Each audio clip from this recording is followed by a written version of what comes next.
శ్రీనివాస గోవింద శ్రీ వెంకటేశ గోవింద శ్రీనివాస గోవింద శ్రీ వెంకటేశ గోవింద భక్తవత్సల గోవింద భాగవత ప్రియ గోవింద గోవింద హరి గోవింద గోకుల నందన గోవింద శ్రీనివాస గోవింద శ్రీ వెంకటేశ గోవింద శ్రీనివాస గోవింద శ్రీ వెంకటేశ గోవింద నిత్య నిర్మల గోవింద నీలమేఘ శ్యామ గోవింద గోవింద హరి గోవింద గోకుల నందన గోవింద శ్రీనివాస గోవింద శ్రీ వెంకటేశ గోవింద శ్రీనివాస గోవింద శ్రీ వెంకటేశ గోవింద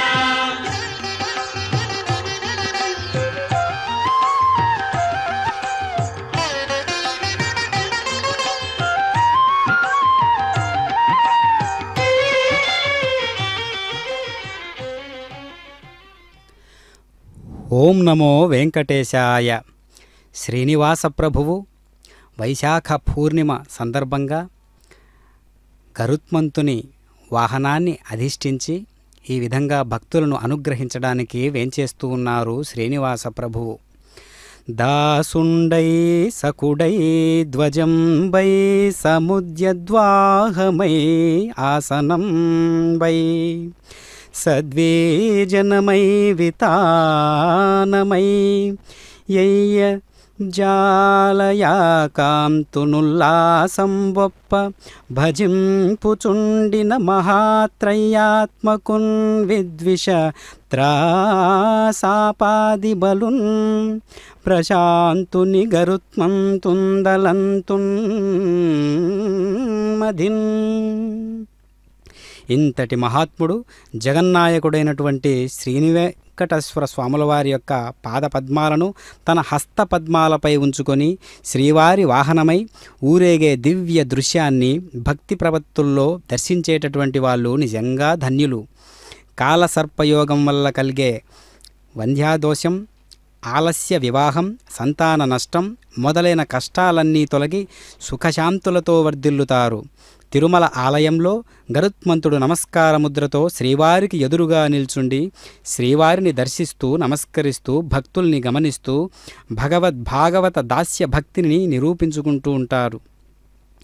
గరుడుని సేవాదృక్పథం మాతృభక్తి, ప్రభుభక్తి పరాయణత, సత్యవాగ్నియతి, నిస్వార్థత, నిష్కళంకత, ఉపకారగుణం మొదలగు ఉత్తమ గుణాలు సమాజానికి స్ఫూర్తిదాయకాలు. ఇందుకే గరుడ సేవకు ఎనలేని ప్రచారం, ప్రభావం, విశిష్టత ఏర్పడ్డాయి. రెక్కలున్నవన్నీ చుక్కల లోకాలకు ఎగురుతాయి. హృదయానికి భక్తి అనే రెక్కలు మొలిస్తే మానవుడు మాధవ సన్నిధిని చేరుకుంటాడు. గరుత్మంతుడు భగవంతుని భక్తుల దరికి చేర్చేటటువంటి పుణ్య కార్యకర్త. ఈ అభ్రగపతికి జగత్పతితో విడదీయరాని సంబంధం ఉంది. పశుపక్ష్యాదుల మీద, జంతుజాలం మీద మానవులకు జీవకారుణ్య భావాన్ని పెంపొందించుకోవడమే మన ఋషులు ఆయా దేవతలకు ఆయా వాహనాలను జతపరచారు. లేకుంటే సర్వవ్యాపకుడికి ఈ వాహనాలెందుకు, లోక సంచారాలెందుకు? జవసత్వంబులకిక్క మాతృపరదాస్యధ్వంస సామర్థ్య సింధువు నీడోద్భవ వంశరాజు మహితద్యో మార్గ సంచారు డా పవనాంధోరి విరాట్ స్వరూపు గరుడాల్వార్ మూపునన్ నిల్చి మా భవ దుఃఖంబులడంచవయ్య మలయప్ప నిన్ను కీర్తించెదన్ అని భాగవతోత్తములందరూ కూడా గరుత్మంతుని వాహనారూఢుడైనటువంటి పరమాత్మ వేంచేస్తూ ఉన్నటువంటి ఆ సందర్భాన్ని గమనం చేసుకుంటూ హృదయంలో ఆవిష్కరించుకున్నటువంటి ఆ భగవంతుని యొక్క స్వరూపాన్ని పరిపూర్ణంగా దర్శిస్తూ అసలు గరుత్మంతుడు వేదస్వరూపునిగా ఏ విధంగా కీర్తించబడుతున్నాడో మనం ఒక్కసారి చెవి చూస్తే వాహన క్రమాన్ని పేర్కొంటూ భవిష్యోత్తర పురాణం శ్రీవారికి వేదవేద్యుడని గరుడునికి ఛందోమూర్తి అని విశేషణాలు చెప్పి ఉన్నది. ఇవి ప్రత్యక్షర సత్యాలు. వేదాత్మ విహగేశ్వర అంటూ యమునాచార్యుల వారు చతుశ్లోకిలో గరుడుని వేదమూర్తిగా వర్ణించి కీర్తించారు. వేదం కూడా గరుడుని వేదాత్మకునిగా కీర్తించింది. సుపర్ణోసి గరుత్మాం త్రివృత్తే శిరోగాయత్రం చక్షుస్తోమ ఆత్మా సామతే తను రామదేవ్యం బృహద్రథం తరే పక్ష యజ్ఞాయజ్ఞయం పుచ్చం చందాగం శంగాని దిష్ణ్యా శపా యజూగుం శివామా ఇత్యాదిగా వివరించి తస్య గాయత్రీ జగతీ చ పక్షావభవతాం ఇత్యాదిగా యజుర్వేదంలో గరుడు వేదరూపుడుగా స్తుతించబడ్డాడు. ఈ భావాన్ని వేదాంత దేశకుల వారు గరుడ పంచాశత్ అనే స్తోత్రంలో నేత్రం శిరోనామధేయం యజూంషి చందాం శంగాని అనే శ్లోకాల్లో వివరించారు. శటకోపసూరి కూడా వన్ కొండ ఉళ్ళిన్ సిరకొలి అంటూ గరుడుని రెక్కల ధ్వని వేదనాదమే అన్నాడు. తిరువిరుత్తమనేటటువంటి శటకోప సూరీకృతమైనటువంటి ద్రావిడ ప్రబంధంలోని అసురం మంజకడా వియవే కప్పరవయ్యిల్ పాకన్ అనే సూక్తిని నంబిల్లై అనే ఆచార్యులు వ్యాఖ్యానిస్తూ ఆసుర దృష్టికలాన బాహ్యమ దృష్టికల మంగున్బిడి ప్రవర్తికల్వల్టు నిత్యాపౌరిషేయత్వరూపమాన పక్షద్వయావలంబన తాలే అప్రతిహత ప్రామాణ్యగతియాను శృతిమయమాణ పెరియ తిరువడిక్కు అని వివరించినందుకు గరుత్మంతుని రెక్కలు రెండు వేదం యొక్క నిత్యత్వ అపౌరుషేయత్వాలకు ప్రతీకలని తెలియజేస్తూ ఉన్నాయి. వేదస్వరూపుడైన గరుడుని అధిరోహించి భగవానుడు వేంచేసేటటువంటి కమనీయ రమణీయ దృశ్యంలోని అద్భుతమైనటువంటి సాంకేతిక రహస్యాన్ని శాస్త్రయోనిత్వాత్ అనే బ్రహ్మసూత్రంలో బాదరాయనుల వారు భగవంతుణ్ణి మనం తెలుసుకోవాలంటే మొట్టమొదటి ప్రమాణం శాస్త్రమే అన్నారు. శాస్త్రమంటే వేదమే. శాసనాత్ శాస్త్రం, శాసించేదే కనుక శాస్త్రం అని వ్యుత్పత్తి. వేదం భగవంతుని శాసనం. అందువల్ల శాస్త్రాలన్నింటిలో ఉత్తమమైంది వేదం. ఆ వేద శాస్త్రాన్ని సాధనంగా భగవానుని యథార్థ తత్వాన్ని గ్రహించాలని ఈ సూత్ర తాత్పర్యం అని వివరించారు. గరుడు వేదమయుడని ముందే చెప్పబడి ఉన్నది కనుక గరుడునిపై భగవానుడు వేంచేయడమంటే ఉత్తమ ప్రమాణమైన వేదం వల్ల ప్రతిపాదింపబడే తత్వం నేనే అని భక్తులకు తెలియజేయడమే. వేదైశ్చ సర్వైరహమేవ వేద్యః అనే గీతావాక్యం ఇక్కడ ప్రత్యక్షంగా గోచరిస్తూ ఇందువల్ల ప్రమాణాల్లో వేదం ఎలా ఉత్కృష్టమైందో ప్రమేయ తత్వాల్లో నేనే ఉత్తమ తత్వాన్ని అని స్వామి నిరూపించబడినట్లు మనకు తెలుస్తూ ఉన్నది. గరుడిని రెండు చేతుల్లో స్వామివారు తన పాదాలను ఉంచి వేంచేయడంలోనూ విశేషార్థం ఉంది. సంస్కృత వేదంతో సమానమైనది ద్రావిడ వేదం. ఈ రెండు వేదాల్లో ప్రతిపాదింపబడినటువంటి పరమతత్వం భగవంతుని పాదాలే ఆశ్రయింపదగినవి అని తెలియజేయడమే. దీనివల్ల ఉభయ వేదాలు కూడా సమానమైనవే అని భావన.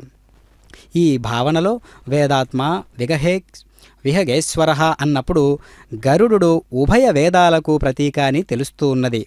ఇందువల్లనే పెద్దలు గరుడ సేవకు ఇంతటి ప్రాధాన్యం ఇస్తూ ఉన్నారు. విష్ణుచిత్తుల వారు ఏ ఉత్తమ ప్రమాణాన్ని సాధనంగా చేసుకొని ఏ పరతత్వం యొక్క నిర్ణయం పాండ్యరాజ సభలో చేశారో ఆ ప్రమాణం గరుడిని రూపంలో పరతత్వం భగవానుని రూపంలో ఆవిర్భవించిన వృత్తాంతం ఇక్కడ స్మరణీయం. శ్రీవెంకటేశ సహస్రనామ స్తోత్రంలో వైనతేయాంగభావితః అని ఉన్నది కదా. వినతాసుతుడు వైనతేయుడు అంటే గరుత్మంతుడు వాహనమైనటువంటి గరుత్మంతుని భుజాలపై ఉండి గౌరవింపబడేవాడు అని అర్థం. అంటే శ్రీవెంకటేశ్వర అష్టోత్తర శతనామావళిలో గరుడ స్కంధవాసినే నమః అనే నామం కూడా స్వామివారు గరుత్మంతుని భుజస్కంధాలపై అధివహించి ఉంటాడు అనే మాటను కూడా పేర్కొంటూ ఉన్నది. భగవద్ రామానుజులు బ్రహ్మసూత్రాలకు శ్రీభాష్యమనే వ్యాఖ్య వ్రాశారు.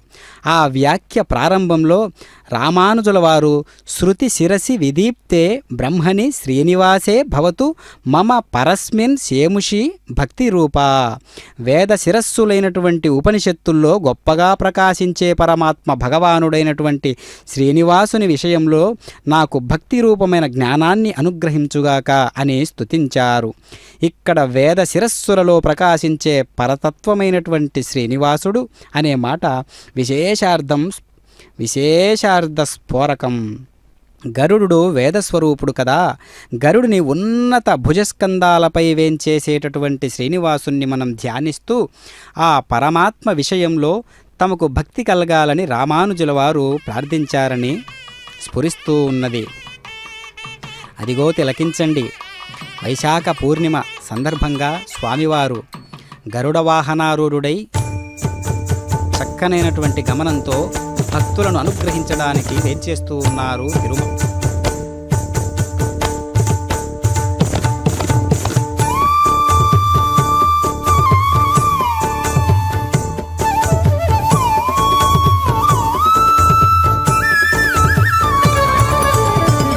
దివ్య రూపమా గరుడ వాహనమా, శ్రీహరి సేవా దీక్ష జ్ఞాన వైరాగ్య పక్ష. కడు దివ్య రూపమా గరుడ వాహనమా, శ్రీహరి సేవా దీక్ష జ్ఞాన వైరాగ్య పక్ష. కడు దివ్య రూపమా గరుడ వాహనమా.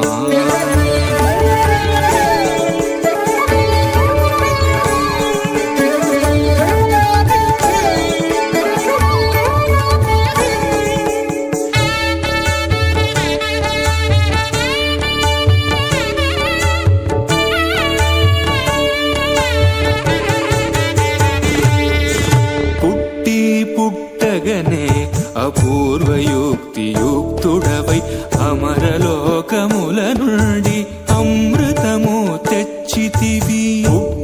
పుట్టగనే అపూర్వయుక్తియుక్తుడవై అమరలోకముల నుండి అమృతము తెచ్చితివి. వినత దాస్యము బాపి విష్ణుదాసుడైనావు అన్ని కల్పాలలో. వైకుంఠు సేవలో గడు దివ్య రూపమా గరుడ వాహనమా, శ్రీహరి సేవా దీక్ష జ్ఞాన వైరాగ్య పక్ష. గడు దివ్య రూపమా గరుడ వాహనమా.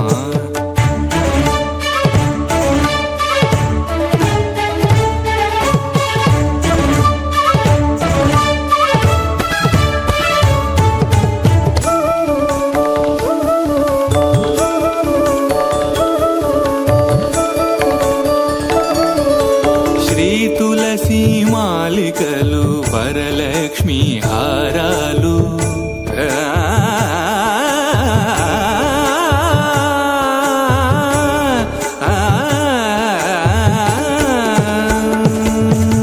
శ్రీ తులసి మాలికలు వరలక్ష్మి హారాలు, వనమాలి ఎదరాల్చి శ్రీనాథుడయ్యాడు. నీ తనువుపై నిలిచి నిఖిలలో కాలు బ్రోచు, నీ తనువుపై నిలిచి నిఖిలలో కాలు బ్రోచు. పెరియ తిరువడి నీది పెరుమాళ్ళు కొలురో. గడు దివ్య రూపమా గరుడ వాహనమా, శ్రీహరి సేవా దీక్ష జ్ఞాన వైరాగ్య పక్ష. గడు దివ్య రూపమా గరుడ వాహనమా.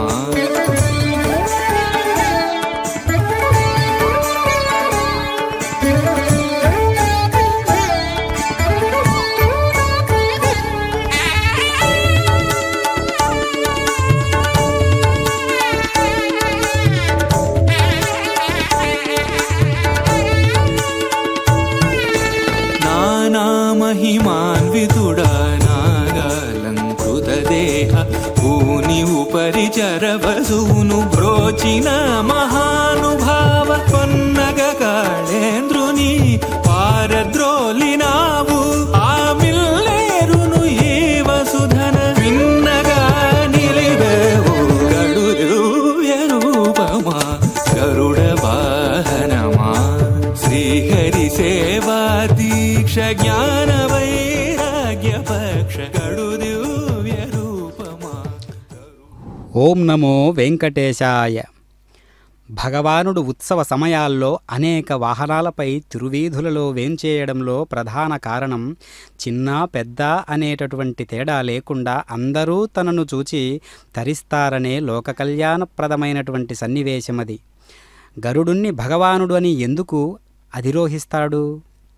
అసలు గరుడుణ్ణి భగవానుడు ఎందుకు అధిరోహిస్తాడు అంటే ఆ ప్రశ్నకు నంబిల్లై అనేటటువంటి ఆచార్యులు వినై యుళ్ళపోదండో వాహనాపేక్షై యుల్లదు ఎన్నిల్ ఎనై ఇల్లాద పోదిలుం రాజక్కల్ అళకు సెండేరక్కడ వాదాయిరే ఇరుప్పదు ఓడుం పుళ్ళేరి ఎన్నిక్కడ వదిరే పెరియ తిరువడి యుడయ్య సెల్లాం యాలుం తన్ సెల్లా మై యాలుం నిత్యసూరి కలై అనుభవప్పి కై కాకవుల్ అలమ సెండే రక్కడ వధాయిరవే ఇరుప్పద్ అనేటటువంటి ఒక స్థుతిని మనం గమనించినట్లయితే అక్కడ భగవానుడు గరుడ వాహనంపై వేంచేస్తాడని ప్రకృతి సూక్తి వల్ల తెలుస్తూ ఉన్నది. ఏదైనా పని ఉన్నప్పుడు కానీ లేకపోతే గరుడుణ్ణి తృప్తిపరచడానికి కానీ తన తృప్తి కోసం కానీ నిత్యసూరుల్ని సంతోషపెట్టడానికి కానీ భగవానుడు గరుడ వాహనంపై వేంచేస్తాడని ఈ యొక్క సూక్తి వల్ల మనకు తెలుస్తూ ఉన్నది. గరుడు పెరియ తిరువడి అని వైష్ణవ సంప్రదాయ పరిభాషలో వ్యవహరింపబడుతూ ఉన్నాడు. అంటే గొప్ప దాసుడని అర్థం. యమునాచార్యులు కూడా గరుడుని భగవత్ కైంకర్య పరతత్వాన్ని దాస సఖా వాహన మాసనం ధ్వజోయ ఇస్తే వితానం వ్యజనం త్రయీమయ. గరుడు స్వామివారికి దాసుడుగా సఖుడుగా వాహనంగా ఆసనంగా ధ్వజంగా గొడుగుగా విసనకర్రగా ఉంటాడని పేర్కొన్నారు. ఇలా స్వామివారిని సేవించే దాసుల్లో గరుడు అనేక కైంకర్యాలు నిర్వహిస్తున్నందుకు పెరియ తిరువడి అనే పేరు ఏర్పడిందన్నారు పెద్దలు. పైగా సదా స్వామివారి పాదాలను మోసే భాగ్యం ఈ గరుత్మంతునికే దక్కింది కదా. అందువల్ల స్వామివారిని తానే మోయాలనే గరుడుని ఆశను ఆశయాన్ని తీర్చడం కోసం భగవానుడు అతన్ని అధిరోహిస్తాడని మరొక కారణం. ప్రియోహి జ్ఞానినోత్యర్థ మహం సచమ మమ ప్రియ అని మమ ప్రాణాహి పాండవాహ అని అరివార్ వీరానాయ్ అని చెప్పబడే విధంగా భగవానుడు తన భక్తుల్ని ఎంతో ప్రేమిస్తాడు. అట్టి భక్తుల్లో గరుడు ప్రథమగణ్యుడు కావడం వల్ల అతన్ని అధిరోహించి తృప్తి పొందుతాడనేది మరో కారణం. గరుడునిపై భగవానుడు అధిరోహించినప్పటి సన్నివేశాన్ని దర్శించి సేవించామనుకునే నిత్యసూరుల్ని తృప్తిపరచడం కోసం గరుడారూఢుడవుతాడు స్వామివారు. ఇది ఇంకొక కారణం. ఈ మూడే కాకుండా పరిత్రాణాయ సాధూనాం వినాశాయ చ దుష్కృతాం అని భగవానుడు స్వయంగా తానే పేర్కొన్న అవతార ప్రయోజనాలు సిద్ధించడం కోసం కూడా గరుడుని అధిరోహిస్తాడు. భట్టనాద సూరి, శటకోపసూరి, పరకాల సూరి వంటి మహనీయుల్ని అనుగ్రహించడం కోసం స్వామి గరుడ వాహనంపై వేంచేశాడని ఆయా వృత్తాంతాల వల్ల తెలుస్తూ ఉన్నది. కనుక సాధు రక్షణ కోసం కూడా శ్రీవారు గరుడ వాహనారూఢుడవుతాడని, ఇక దుష్ట శిక్షణ కోసం గరుడుణ్ణి అధిరోహించిన సందర్భాలు ఎన్నెన్నో. నరకాసురవధ, బాణాసురవధ వంటి ఉదంతాలు ఇక్కడ జ్ఞప్తి చేసుకోవచ్చు. ఇలా భగవానుడు గరుడ వాహనంపై వేంచేయడంలోని కారణాలన్నీ అర్చామూర్తి శ్రీవెంకటేశ్వరుని విషయంలో కూడా అనుసంధించుకోవాలి. అప్పుడే ఈ గరుడ వాహనోత్సవం అన్వర్థమవుతుంది. గరుత్మంతుణ్ణి అధిరోహించి స్వామివారు విజయం చేస్తున్న దృశ్యాన్ని మహర్షులు, దివ్యమూర్తులు, పూర్వాచార్యులు ఎలా వర్ణించారో ఒక్కసారి మనం చూశామంటే వామన పురాణంలోని శ్రీవెంకటేశ్వర మహత్ మహాత్మ్య వృత్తాంతంలో తిరుమల కొండపై చాలా కాలం తపస్సు చేసిన శంఖరాజు, అగస్త్యుడు, బ్రహ్మ, రుద్రుడు, శుక్రాచార్యుడు, బృహస్పతి, శ్వేతద్వీపని వాసులైనటువంటి ముక్తులు మొదలగు వాళ్లకు మొదటగా శ్రీనివాసుడు ప్రత్యక్షమయ్యింది గరుడుని అధిరోహించిన సన్నివేశంలోనే. అప్పటి శ్రీవారు సొబగును వ్యాస భగవానులు దదృశుస్తే సమారూఢం వైనతేయం మహాబలం హరిహేమాద్రి శిఖరే నీలమేఘ మివస్థితం. గరుడుణ్ణి అధిరోహించినటువంటి శ్రీవెంకటేశ్వరుడు మేరుపర్వతంపై నల్లని మేఘం ఆసీనమైనట్లున్నట్లుగా దివ్యసూరుల్లో ముఖ్యులుగా కీర్తించబడేటటువంటి నమ్మల్వార్లు, తిరుమంగై అల్వార్లు కూడా ఇలాగే వర్ణించారు. గోదాదేవి కూడా పొన్పురై మేనిక్కరుల అనింది. గరుడుని రెక్కలు బంగారు వన్నెతో మెరుస్తూ ఉండటం వల్ల, స్వామి వర్ణం నల్లని కారుమబ్బు వన్నెను పోలి ఉండడం వల్ల ఈ ఉపమానం ఎంతో మనోహరంగా ఉంటుంది. తరువాతి కాలంలోని పెద్దలు కూడా సువర్ణ పృష్ఠే ప్రభభౌ శ్యామః పీతాంబరో హరిః కాంచనస్య గిరేః శృంగే సతటి తోయదో యథా అనే సూక్తులు పూర్వాచార్యుల ఉపమానాన్ని తలపింపజేస్తూ ఉన్నాయి. కనుకనే భట్టనాథులు గరుడారూఢుడైనటువంటి భగవానునికి పల్లాండు పాడేటప్పుడు వడికాయ్ నిన్ వలైమార్ బినిల్ కాళివెంద ముంజై యుం పల్లాండు అంటూ లక్ష్మీదేవికి మంగళం పాడారు. గజేంద్రుణ్ణి రక్షించడానికి వస్తున్న శ్రీహరిని వర్ణిస్తూ భాగవతం తం తద్వదార్థముపలభ్య జగన్నివాసః స్తోత్రం నిశమ్య దివిజై సహ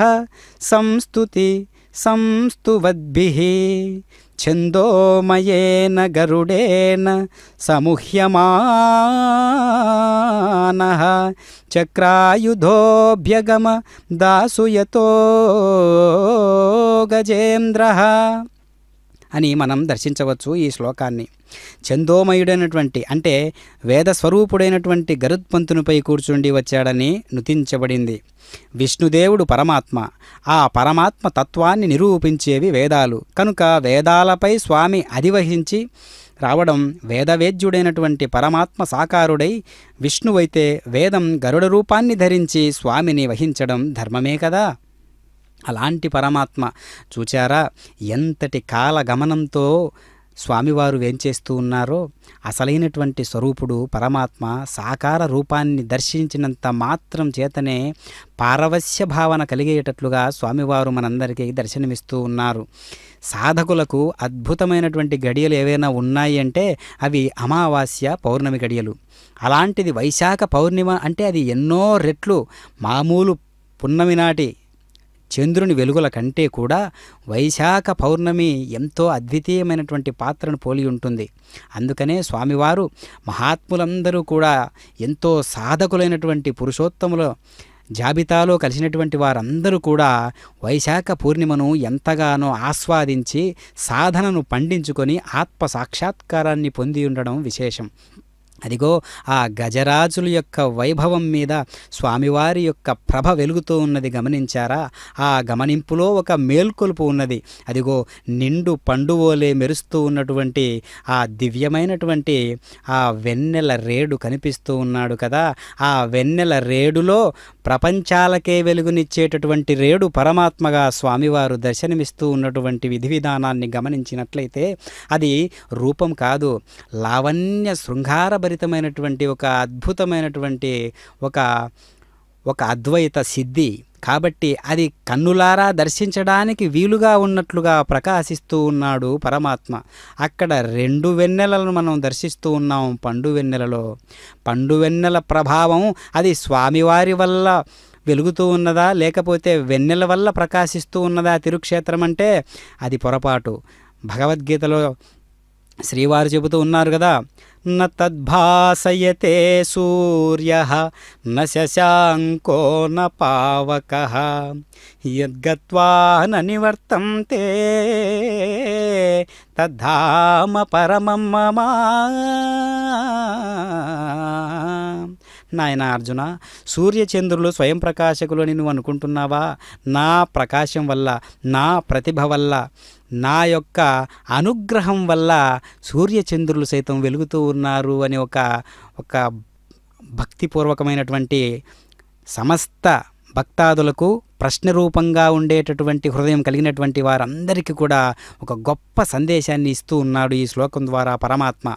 అలాంటి స్వామి నేడు గరుడ వాహనారూఢుడై ప్రపంచాలనే పరిపాలించేటటువంటి పరమాత్మ దేవతలందరికీ కూడా భగవంతుడై ఈ విధంగా వేంచేస్తూ ఉన్నాడు. అదిగో కనిపిస్తూ ఉన్నటువంటి కరిరాజ ఎంత అద్భుతమైనటువంటి దేదీప్యమానమైనటువంటి దీర్ఘకాయుడైనటువంటి ఆ గజరాజు ఇదిగో గాంభీర్యానికి, ఠీవీతనానికి, రాజసానికి ముందు నేనుంటానని స్వామివారికి ఒక వాహనంగా కూడా మనకు దర్శనమిస్తూ ఉన్నారు. ఆ యొక్క దివ్యమైనటువంటి నామాన్ని దర్శించినంత మాత్రాననే ఇదిగో తిరుక్షేత్రమంతా నా హృదయాన్ని ఆవిష్కరించుకుంది అన్నట్లుగా మనకు దర్శనమిస్తూ ఉన్నాడు పరమాత్మ. అందుకనే నిండు వెన్నెల ఏ విధంగా చల్లదనాన్ని కురిపిస్తూ ఉందో పరమాత్మ యొక్క దయా చూపులు కూడా ఆ విధంగా చల్లని దివ్యమైనటువంటి శోభలతో కూడినటువంటి ఒక వెలుగులను, రేఖలను గోకిరణములు అంటారు వేదంలో. ఋగ్వేదంలో గోకిరణములు అంటే జ్ఞానకిరణములు అని అర్థం. ఆ జ్ఞాన కిరణములను స్వయంగా నేరుగా ప్రకాశింపజేస్తూ నేరుగా సమస్త లోకానికి అందింపజేస్తూ ఉన్నాడు పరమాత్మ. అందుకని ఒకరిని ఎక్కువ ఒకరిని తక్కువ కాదు, ఒక్క సూర్యుడు ఒక్కొక్కడై ఒక్కొక్కని శిరస్సున ఒక్కొక్కనిగా ప్రకాశించు రీతున పరమాత్మ అందరి పట్ల సమమైనటువంటి భావన కలిగి ఉన్నాడు. అలాంటి పరమాత్మ యొక్క హృదయాన్ని మనం ఆవిష్కరించుకుంటే, అర్థం చేసుకుంటే మన జన్మ సరిపోతుందా? అందుకు పండించుకోవడమే ఈ యొక్క దివ్యమైనటువంటి పౌర్ణమి రోజు. స్వామివారి యొక్క దివ్య అనుగ్రహాన్ని పౌర్ణమి రూపంలో మనం దర్శించగలిగితే మన జన్మ కదా ధన్యమవుతుంది. కాబట్టి దర్శించండి. ఓం నమో వెంకటేశాయ. ఏడుకొండలవాడ వెంకటరమణ గోవింద గోవింద.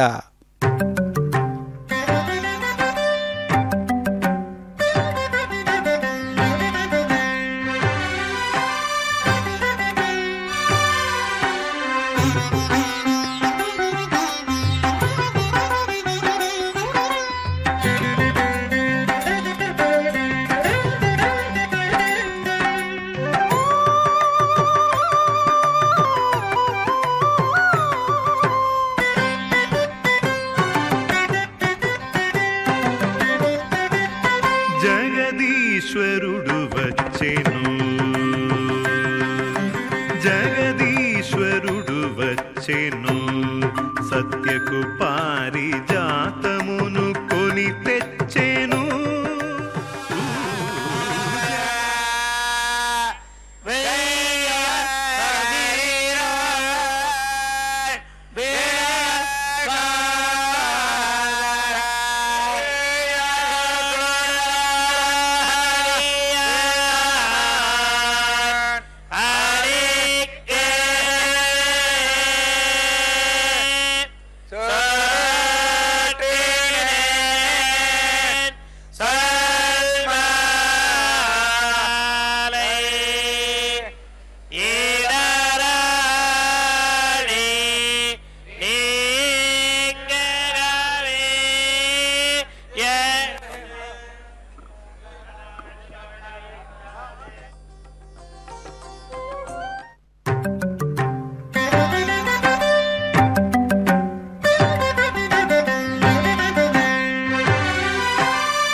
జగదీశ్వరుడు వచ్చెను,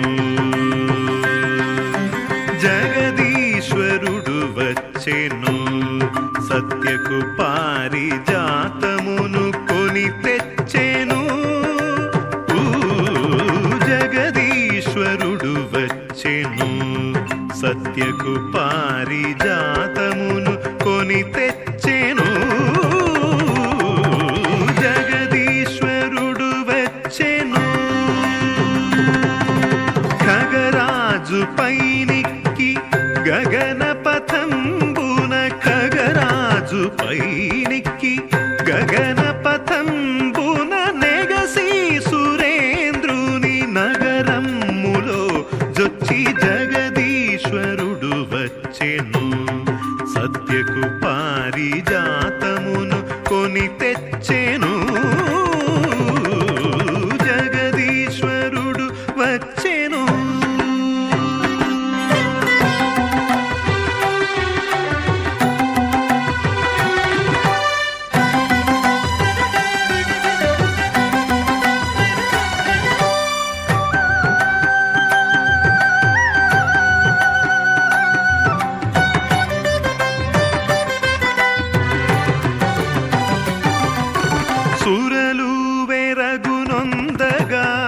సమస్త ఖేచరులు సంతసమొందగా సురలు వెరగునొందగా సమస్త ఖేచరులు సంతసమొందగా తరుణితో మురియుచు వన పారిజాతాఖ్య తరువు వాసన దిగంతరముల నీందగ జగదీశ్వరుడు వచ్చెను తరుణితో మురియుచు వన పారిజాతాఖ్య తరువు వాసన దిగంతరముల నిందగ జగదీశ్వరుడు వచ్చెను సత్యకు పారిజాతమును కొని తెచ్చెను జగదీశ్వరుడు వచ్చెను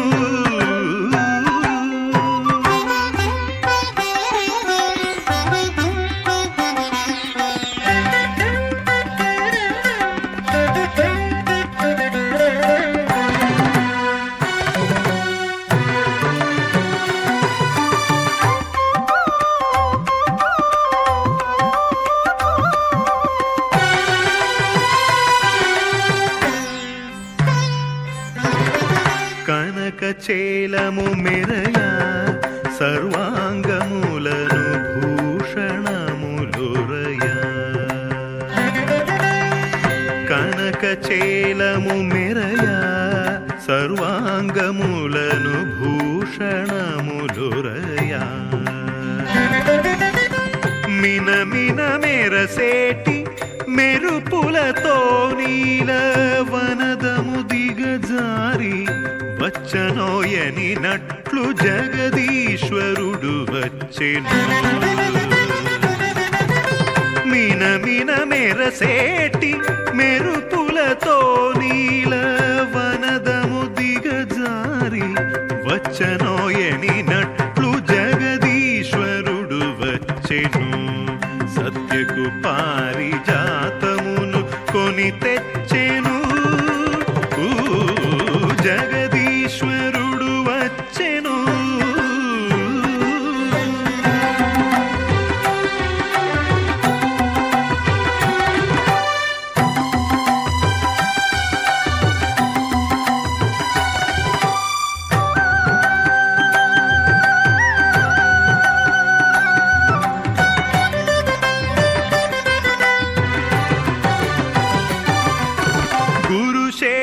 శేషాచలవాసుడు నృసింహుడు తరిగొండ పురధాముడు గురు శేషాచలవాసుడు నృసింహుడు తరిగొండ పురధాముడు పరవాసుదేవుడు భవ్య ప్రభావుడు పరమ పవిత్రుడు పంకజనేత్రుడు జగదీశ్వరుడు వచ్చెను పరవాసుదేవుడు భవ్య ప్రభావుడు పరమ పవిత్రుడు పంకజనేత్రుడు జగదీశ్వరుడు వచ్చెను సత్యకు పారిజాతమును కొని తెచ్చెను జగదీశ్వరుడు వచ్చెను ఖగరాజు పైనిక్కి గగన పథంబున ఖగరాజు పైనిక్కి గగన పథంబున నెగసి సురేంద్రుని నగరములో జొచ్చి జగదీశ్వరుడు వచ్చెను సత్యకు పారిజాతమును కొని తెచ్చెను ఓం నమో వెంకటేశాయ. భాగవతంలో చెప్పబడినట్లుగా శ్రీవారు ఎంతటి దేదీప్యమానమైనటువంటి సందర్భాన్ని, ఆ సందర్భాన్నే పండించేటటువంటి తత్వం కలిగినటువంటి వాడో మనకు అనేక విధాలుగా తెలుస్తూ ఉన్నది. కనుక స్వామివారి యొక్క వేగాన్ని అందుకోవాలంటే అది మామూలు వారి వల్ల సాధ్యమవుతుందా, మామూలు భక్తుల వల్ల సాధ్యమవుతుందా అని ఆలోచించినట్లయితే అది అసాధ్యమే అని చెప్పవాలి. కానీ స్వామి అనుగ్రహం అనేది ఒకటి ఉంటే స్వామివారు లొంగి ప్రవర్తించడం అనేది స్వామివారికే సహజ లక్షణమైనటువంటి ఒక అంశం. అది భక్తి విశేషం. భక్తుల యొక్క విశేషార్థం వల్ల స్వామివారు ప్రకటితమవుతూ ఉంటారు. అందుకనే ఎప్పటికప్పుడు నిత్యనూతనంగా కనిపిస్తూ ఉంటారు స్వామివారు. అలాంటి కోవలో ఉన్నటువంటి వారే గోదాదేవి కూడా కదా. గోదా సమర్పిత సువాసిత పుష్పమాలాం లక్ష్మీ సుహారమణి భూషి సహస్రనామ్నాం మాలాం విధార్య గరుడోపరి సన్నివిష్టః శ్రీవేంకటాద్రినిలయో జయతి ప్రసన్నః. గోదాదేవి సమర్పించిన మాలను, లక్ష్మీ సహస్రనామాలను దాల్చి గరుడ వాహనంపై ఉత్సవంలో ఉండే శ్రీవారి దర్శనం మహాపుణ్యప్రదం. ఈ దివ్య దర్శనం వల్ల సర్పజ్వరాది బాధలు నశిస్తాయి. ఆధ్యాత్మిక జ్ఞానం చేకూరుస్తుంది. సత్సంతానవంతులై ప్రజలు వంశాభివృద్ధితో ఆనందిస్తారు. బుద్ధిబలం భుజబలం రెండూ సిద్ధిస్తాయి. విద్యా వినయ సంపదలు నెలకొంటాయి. గరుడుని రెక్కలు జ్ఞాన వైరాగ్యాలు, శ్రీవారి పాదాలు సకలాభీష్టప్రదాలు అని లోకప్రసిద్ధి చెందినటువంటి మాట. గరుడ వాహన విశేషాలు అల్వార్లు ఎంతగానో చెప్పి ఉన్నారు. ఉజ్జీవింపతలచినటువంటి వాళ్ళు శ్రీరంగ క్షేత్రంలో వేంచేసి ఉండే సాత్విక మూర్తి అయిన గరుడవాహనుణ్ణి అర్చించకుండా రాజస తామస దేవతల్ని సేవిస్తున్నారు. మీరెంత మూర్ఖులు అని అల్వార్లు భక్తుల్ని ప్రశ్నిస్తూ ఉన్నారు. పక్షుల్లో శ్రేష్ఠుడైనటువంటి గరుడుని వాహనంగా గల శ్రీరంగనాథుణ్ణి అర్చించండని ఉద్బోధిస్తూ ఉన్నారు. తొండరడిప్పొడి అల్వారు శ్రీరంగనాథుణ్ణి గరుడవాహనుడు అని కీర్తించాడు. ఇంత స్పష్టంగా వాహన విషయంలో దివ్య ప్రబంధంలో ఉదాహరణలు దొరకవు. ఇలాగే తిరుమంగై ఆల్వార్లు పెరియ తిరుమొలిలో గరుడుని ఎక్కి మేఘాల మధ్య స్వామి సాక్షాత్కరించినట్లు అనేక రకాలుగా వర్ణించారు. తిరుమంగయ్యాల్వారు నాయికకు స్వామి దర్శనమిచ్చాడు. మబ్బుల వెనుకనున్నటువంటి చంద్రునిలా ఎత్తుగా తిరుమాలి రుంజోలై వల్లభుడు వచ్చాడు. నా కన్నుల నుండి వీడడు. మరొకరు తీరునీర్మలై స్వామి మబ్బుల ఎత్తుకు బంగారు కొండపై లేచిన మేఘం వలె వచ్చారు. అందమైన రెక్కలు గల గరుడుణ్ణి ఎక్కి వచ్చారు. ఆశ్చర్యం, ఒకరికంటే ఒకరు అందంగా ఉన్నారు అని ఆల్వారు నాయిక గరుడునిపైనున్న స్వామిని దర్శించింది. అథర్వ సంహిత గరుత్మంతుణ్ణి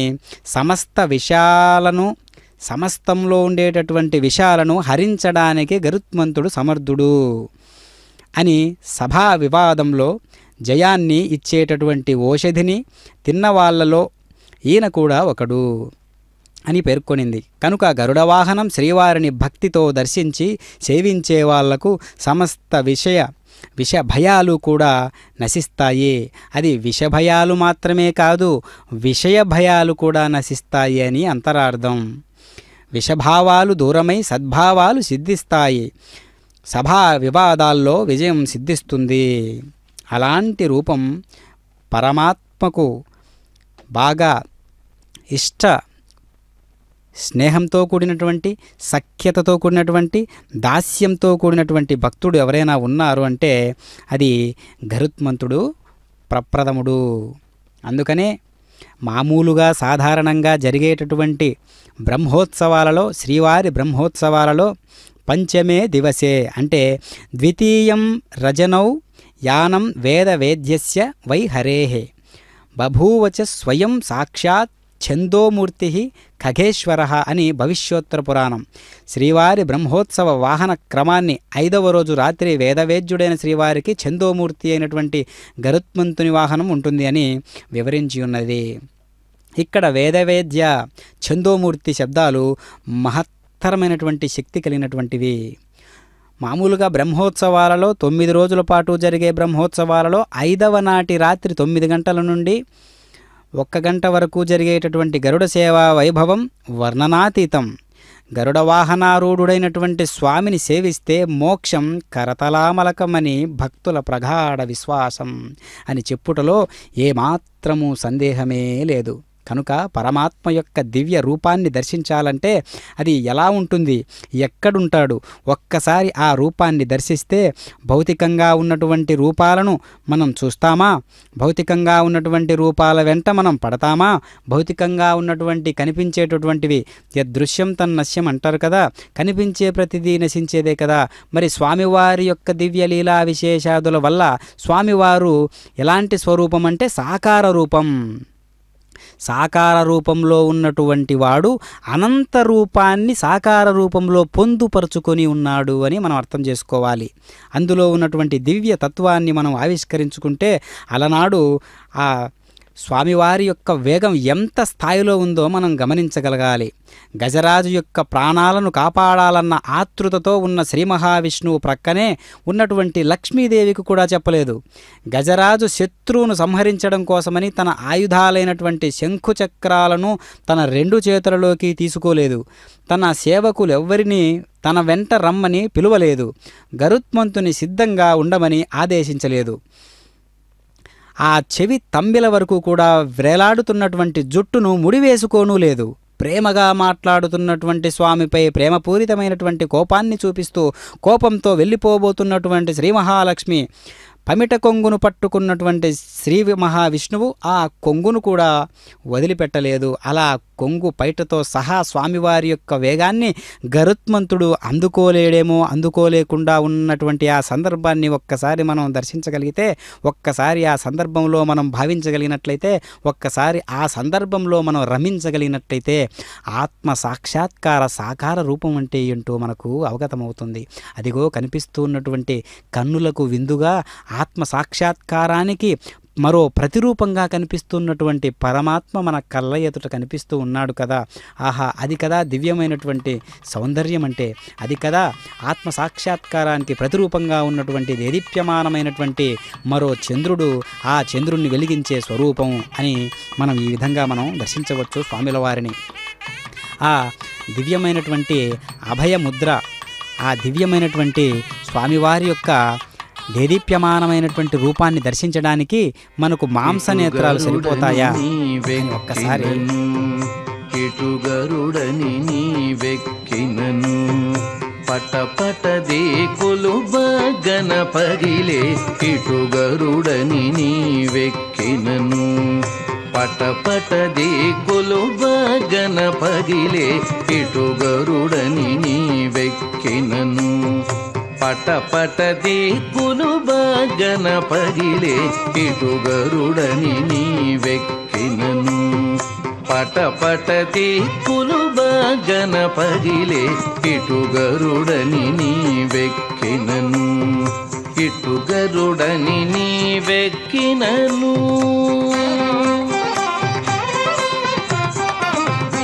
ఎగసిన గరుడని ఏపున ఖాయని జిగిదొలక చబుకు చేసినను ఎగసిన గరుడని ఏపున ఖాయని జిగిదొలక చబుకు చేసినను నిగమాంతంబులు నిగమ సంఘములు నిగమాంతంబులు నిగమ సంఘములు గగనము జగములు గడగడవడకే నిగమాంతంబులు నిగమ సంఘములు గగనము జగములు గడగడవడకే ఇటుగరుడని నీవెక్కినను పటపట దిక్కులు బగన పగిలే ఇటుగరుడని నీవెక్కినను ఇటుగరుడని నీవెక్కినను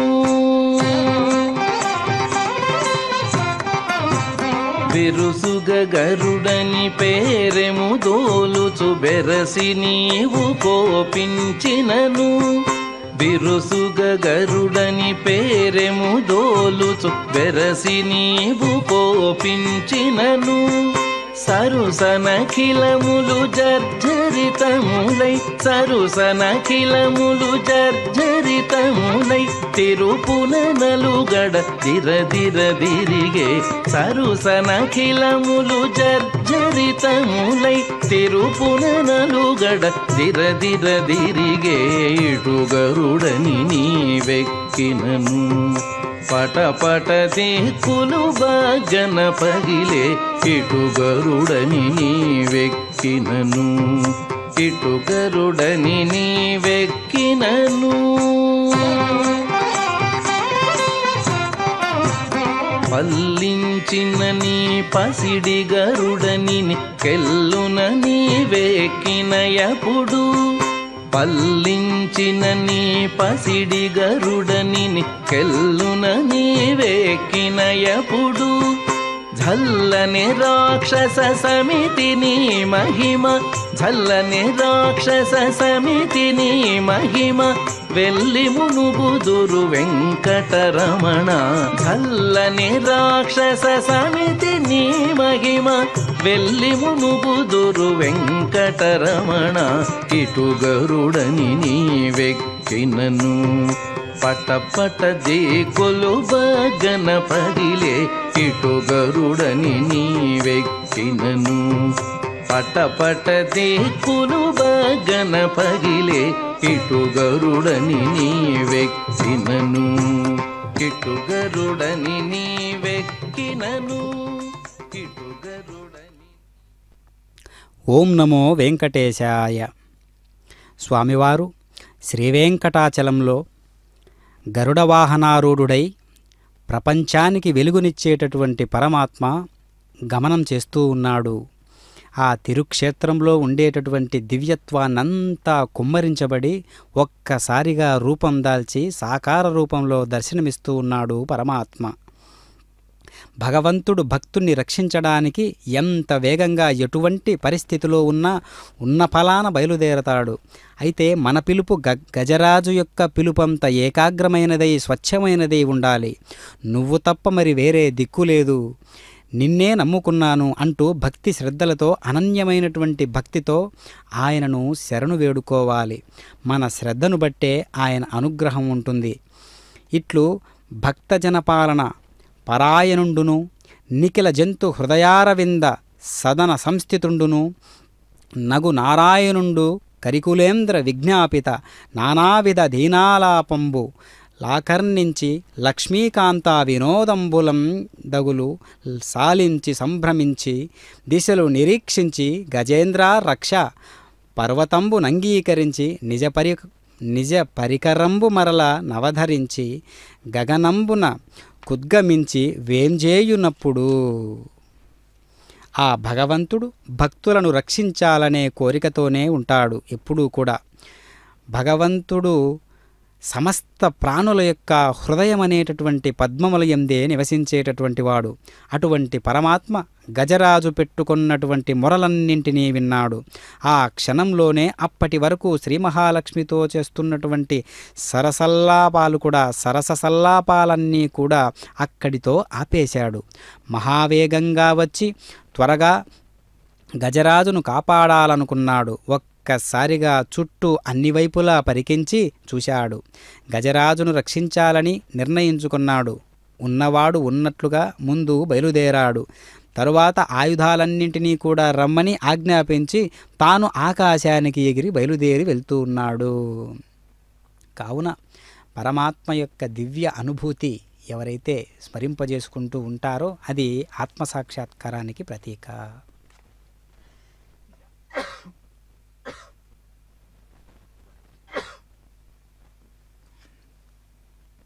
అదిగో దర్శిస్తూ ఉన్నటువంటి స్వామివారి భక్తులు ఒక్కొక్కరుగా అందరూ ఒక్కటై సామూహిక ప్రార్థన అనేది ఎంతో దివ్యమైనది ప్రకాశిస్తూ ఉంటుందన్నమాట.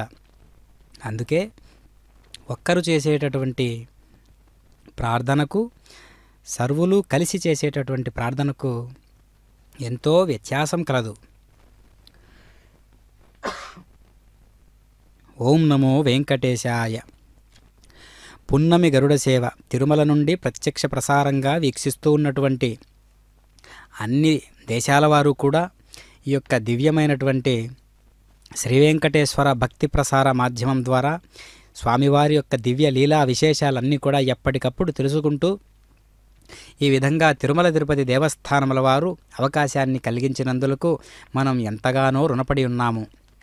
కావున ఈనాటి సేవ ఎంతో ప్రత్యేకమైనటువంటి శోభలతో వెలుగుతూ ఆత్మ సౌందర్యాన్ని పెంపొందించేటటువంటిదై ప్రతి పౌర్ణమికి కూడా దివ్యమైనటువంటి అలంకారభూతమైనటువంటి ఒక ప్రత్యేక అంశను మనం గమనించవచ్చు.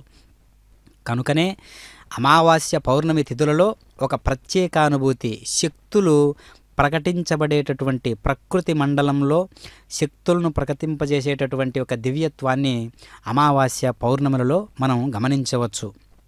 కనుక ఆ భగవంతుడు ఏ రూపంలో ఉంటాడు అంటే సమస్త రూపాలు తానే. కనుకనే ఆ విషయాన్ని కూడా సమస్త రూపాన్ని తానే ధరించి ఉన్నాడు అనే విషయాన్ని కూడా సర్వభూతస్తమాత్మానం సర్వభూతాని చాత్మని ఈక్షతే యోగయుక్తాత్మా సర్వత్ర సమదర్శనః. అన్ని భూతముల యందు నన్ను అన్ని భూతముల యందు ఎవడు చూచుచున్నాడో అట్టివాడే యోగి అనబడును అని గీతాచార్యుడు చెబుతూ ఉన్నాడు కదా. అలాంటి విధి విధానాలను మనం కూడా అలవాటు చేసుకోవాలి. కనిపించే ప్రతిదీ, కనిపించేది, వినిపించేది, చూస్తూ ఉన్నది, చూడబడేది ప్రతి ఒక్కటి కూడా భగవంతుని యొక్క స్ఫురణలో లీలా విశేషమే అని మనం భావన చేయాలి. అందుకనే ద్రష్ట, దృష్టి, దృశ్యం అనే మూడు కూడా ఎక్కడున్నాయి? దృష్టి, దృశ్యం, ద్రష్ట అనే మూడు కూడా ఈ యొక్క పరమాత్మయే. అందుకనే వేరొకటి లేదు, అన్యమైనది ఏదీ లేదు, ఉన్నదంతా ఒక్కటే అనే తత్వాన్ని ముందు తెలుసుకోవాలంటే ఆ స్థానంలో మనం నిలబడడానికి సిద్ధంగా ఉండాలి. కనుక అలా సిద్ధపడినప్పుడు పరమాత్మ మన కోసం, మనం 10 అడుగులు వేస్తే పరమాత్మ 100 అడుగులు మన కోసం విచ్చేసి మనకు చేయూతనిస్తాడు పరమాత్మ. కాబట్టి సాకార రూపం గొప్పదా, నిరాకార రూపం గొప్పదా అని అడిగినప్పుడు అర్జున, సాకార రూపం, నిరాకార రూపం గొప్పదే, కానీ అది వంట పట్టాలంటే కష్టం. కానీ సాధనా పర్యంతంలో దాని యొక్క దివ్యత్వం, ఆ స్థాయి వేరే. కానీ సాకార రూపాన్ని దర్శించడం వల్ల జీవులందరూ ఒక అదుపులో ఉన్నటువంటి రూపంతో ఉన్న జీవులందరూ కూడా అలాంటి సాకార రూపాన్ని దర్శిస్తూ, అర్చిస్తూ, కీర్చిస్తూ, ధ్యానిస్తూ ఉండడం వల్ల అనంత తత్వాన్ని పొందినటువంటి సాకార రూపం, ఆ సాకార రూపంలో నుంచే ప్రకటితమవుతాడు పరమాత్మ అని మనకు ప్రహ్లాద చరిత్రలో కూడా మనం గమనించవచ్చు. మరి అది నిరూపితమవుతుందా అంటే నిరూపణ చేసిన వాళ్ళు ఉన్నారు కదా భాగవతోత్తములందరూ కూడా. కాబట్టి గొప్ప గొప్ప ఆదర్శాలను అంటిపెట్టుకుని ఉండండి అనే మాట ఎప్పుడు కూడా నిత్య నూతనంగానే వినిపిస్తూ ఉండాలి మనందరికీ కూడా.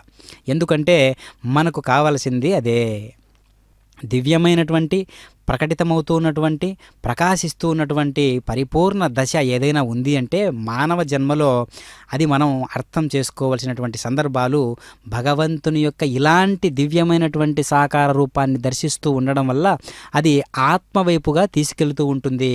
కాబట్టి ఈ గరుడ పున్నమి అద్భుతమైనటువంటి వైశాఖ పౌర్ణిమ రోజు మనం ఈ యొక్క విధి విధానాలతో ఆలోచనాపూర్వకంగా స్వామిని దర్శిస్తే, ఈ సాధనాపూర్వకంగా స్వామిని దర్శిస్తే ధన్యమైనటువంటి జీవితాలు అవుతాయి ప్రతి ఒక్కరివి కూడా. కనుక విద్యుద్దీపకాంతులు ఏపాటివి స్వామివారు సాక్షాత్కరిస్తూ ప్రకాశింపజేస్తూ సూర్యచంద్రులనే వెలిగించేసేటటువంటి పరమాత్మకు విద్యుద్దీపకాంతులు ఒక చిన్నపాటి లెక్కయే కదా. కాబట్టి దివ్యమైనటువంటి మణిలాంటి ఆత్మ ఒకటి ప్రతి ఒక్కరి హృదయంలో ప్రకాశిస్తూ ఉన్నది. అది నిండు పూర్ణిమగా భావించినప్పుడు చల్లని తేనెలలకు ఒక భావన నుంచి ఒక అద్భుతమైనటువంటి ఒక స్వరం పుట్టుకొస్తుంది.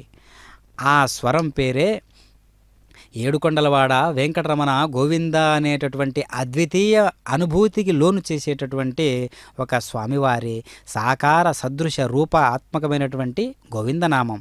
కాబట్టి ప్రపంచ దేశాలన్నింటిలో కూడా అద్భుతమైనటువంటి ఈనాడు తిరుమల తిరుపతి దేవస్థానముల వారు ప్రపంచ దేశాలన్నింటిలో కూడా ఒక నమూనా ఆలయం లాంటిది నిర్మించి ఎంతో వైభవోపేతంగా ఈ యొక్క దివ్యత్వాన్ని ప్రకాశింపజేసేటట్లుగా ప్రకటింపజేస్తూ ఉన్నారు. అంటే ఎంతటి సనాతన ధర్మం దేదీప్యమానంగా ఈ భూమండలమే కాదు లోకాలకు కూడా ప్రశంపజేసేటట్లుగా ఈనాడు తిరుమల తిరుపతి దేవస్థానముల వారు ఈ అవకాశాన్ని కలిగిస్తూ ఉన్నారు భక్తులందరికీ కూడా. కావున ఆ జీయర్ స్వాముల వారు కూడా ఎంతటి ఆత్మసాక్షాత్కారాన్ని పొందినటువంటి ఒక దివ్య పురుషులో మనం దర్శించవచ్చు. కాబట్టి సాధకులైనటువంటి వారు అందరూ కూడా తిరుక్షేత్రాన్ని చేరినప్పుడు అక్కడ అన్ని భావాలు ఒక్కటిగా మసలుకుంటూ ఉండడం విశేషం. ఎందుకంటే అక్కడ కల్మషం పనిచేయదు, వేరే రకాలైనటువంటి ద్వేషాలు పనిచేయవు, అసూయలు ఈర్ష్య దేశ్వాలు ఏవి పనిచేయవు. రాగద్వేషాలకు అతీతంగా ఉన్నటువంటి భావాలన్నీ ఒక్కచోట కూడితే అప్పుడు పరమాత్మ యొక్క దివ్యమైనటువంటి అనుగ్రహం ఒక్కసారిగా కుమ్మరించబడుతుంది. అలా అనుగ్రహానికి పాత్రుడు కావాలంటే ఒక్కసారి అందరం మనసారా భగవంతుణ్ణి స్మరిస్తూ అదిగో దివ్య పురుషుడైనటువంటి పురుషోత్తముని దర్శిస్తే మనకు ఆ యొక్క సాక్షాత్కార రూపం మనకు అందుబాటులో ఉన్నటువంటి రూపమే. కావున చేతికందేటటువంటి పరమాత్మ ఆధ్యాత్మిక నాటు వైద్యం అందరికీ కావాలోయ్, గురువైద్యుల శస్త్రచికిత్స ప్రతివాడు పొందాలోయ్. ఈ యొక్క దివ్యమైనటువంటి మణిమకుటాయమానమైనటువంటి దివ్యమైనటువంటి అలంకారాలన్నీ కూడా స్వామివారికే చెల్లును. మనం ధరించేటటువంటి అలంకారాలు ఏపాటివి?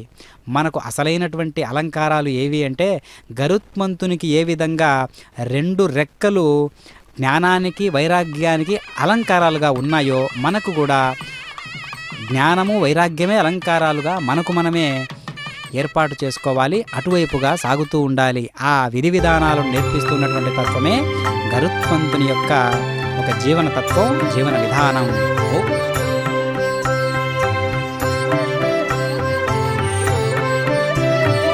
శరణు శ్రీ వైకుంఠనాయక, శరణు శ్రీ పురుషోత్తమా, శరణు శ్రీధర గరుడ వాహన, శరణు వెంకటనాయక.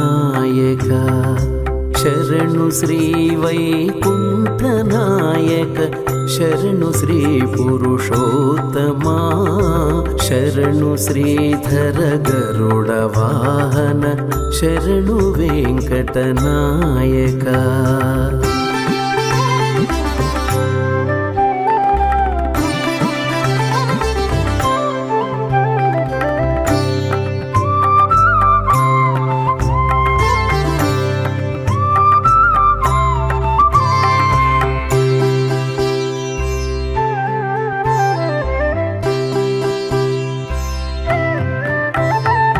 పరమపద గోవింద మాధవ పద్మనాభ జనార్దన, పరమపద గోవింద మాధవ పద్మనాభ జనార్దన, ధరణిధర కరివరద వామన దైత్యహర బలిబంధన, ధరణిధర కరివరద వామన దైత్యహర బలిబంధన.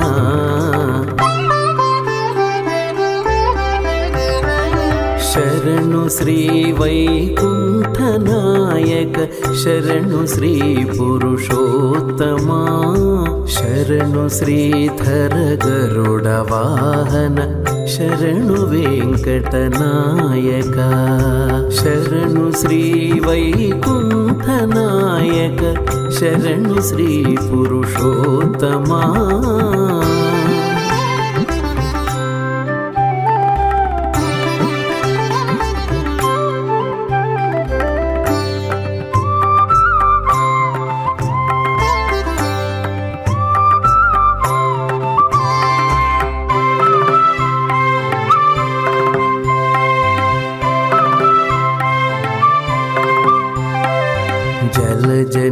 జలజనేత్రముకుంద కేశవ శంఖచక్రగదాధర,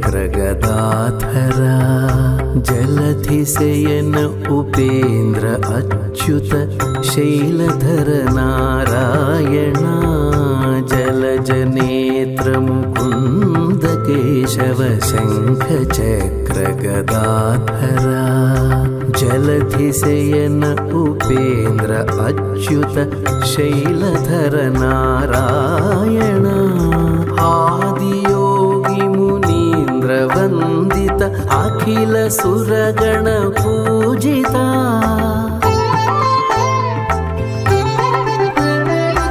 आदियोगी मुनीन्द्र वन्दित अखिल सुरगण पूजिता वेद विनुत विरिञ्चि सन्नुत वेङ्कटेश नमो नमो वेद विनुत विरिञ्चि सन्नुत वेङ्कटेश नमो नमो वेङ्कटेश नमो नमो वेङ्कटेश नमो नमो शरणु श्री वैकुण्ठनायक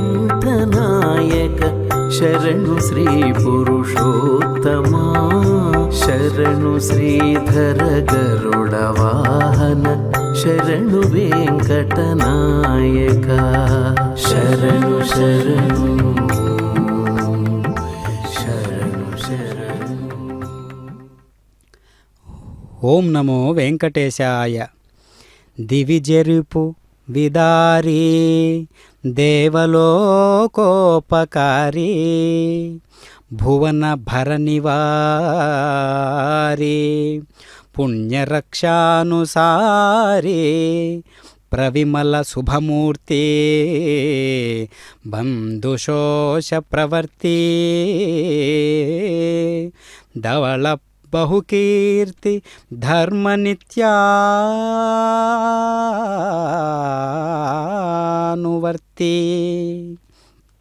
ఓ రాక్షస సంహారి, దేవతలకు ఉపకారము చేయువాడా, దుష్టులను దునుమాడి భూభారమును తగ్గించినవాడా, పుణ్యమూర్తులను రక్షించేటటువంటి వాడా, స్వచ్ఛమైన కాంతితో ప్రకాశించే నీలమేఘ శరీరుడా, భక్తులైన బంధువులయందు ప్రీతి ఆసక్తి గలవాడా, స్వచ్ఛమైన నిష్కల్మషమైన కీర్తిని పొందినటువంటి వాడా, ధర్మమును అనుసరించి నిలబెట్టువాడా, శ్రీరామా ఓ శ్రీరామ నా మొర వినవయ్యా అని అద్వితీయమైనటువంటి భావనతో పోతనామాచ్యులు ఈ విధంగా వేడుకుంటూ ఉన్నారు. అంటే మనకు భౌతికంగా కనిపించేటటువంటి విషయాలలో ఉన్నటువంటి దోషాలను గుర్తించడమే వైరాగ్యము. ప్రతిదీ దోషపూరితంగానే ఉన్నది అనే విషయం మనకు ఎప్పుడు అవగతమవుతూ ఉంది అంటే ప్రతిదీ కూడా అది ఒక స్వంత నిష్టతో కలిగి ఉన్నది కనుక దానికి ఉనికి పరమాత్మ కాదు అని ఎప్పుడైతే అజ్ఞానంలో భావిస్తామో అప్పుడు అది మనకు ప్రధానమైనటువంటి అజ్ఞానబంధంగా మారి జన్మ జన్మాంతరాల వరకు కూడా వెంటాడుతూ ఉంటుంది. అందుకనే ఉన్నదానికి ఉనికిగా ఉన్నటువంటి వాడు పరమాత్మ. అంటే ఏంటి అర్థం అంటే కనిపిస్తూ ఉన్న ప్రతిదానికి కనిపించకుండా కదిలించే శక్తి ఒకటి గలదు. అదియే ఇప్పుడు కనిపిస్తున్నటువంటి సాకార రూపము, సాకార శ్రీవెంకటేశ్వర స్వరూపము. అలాంటి జగన్నాయకుడు శ్రీనివాస ప్రభువు ఈ విధంగా ఎంతో వైభవోపేతంగా రకరకాల పుష్ప విశేషాదులను పరిమళభరితమైనటువంటి భక్తుల యొక్క హృదయావిష్కరణ గావించుకున్నటువంటి ఆ మనోభావాలన్నింటినీ కూడా భక్తి మాలగా తాను ధరించి ఈ విధంగా మనకు దర్శనమిస్తూ ఉన్నారు. అందుకనే తిరునామం ప్రకాశిస్తూ ఉంటుంది ఎప్పుడూ కూడా.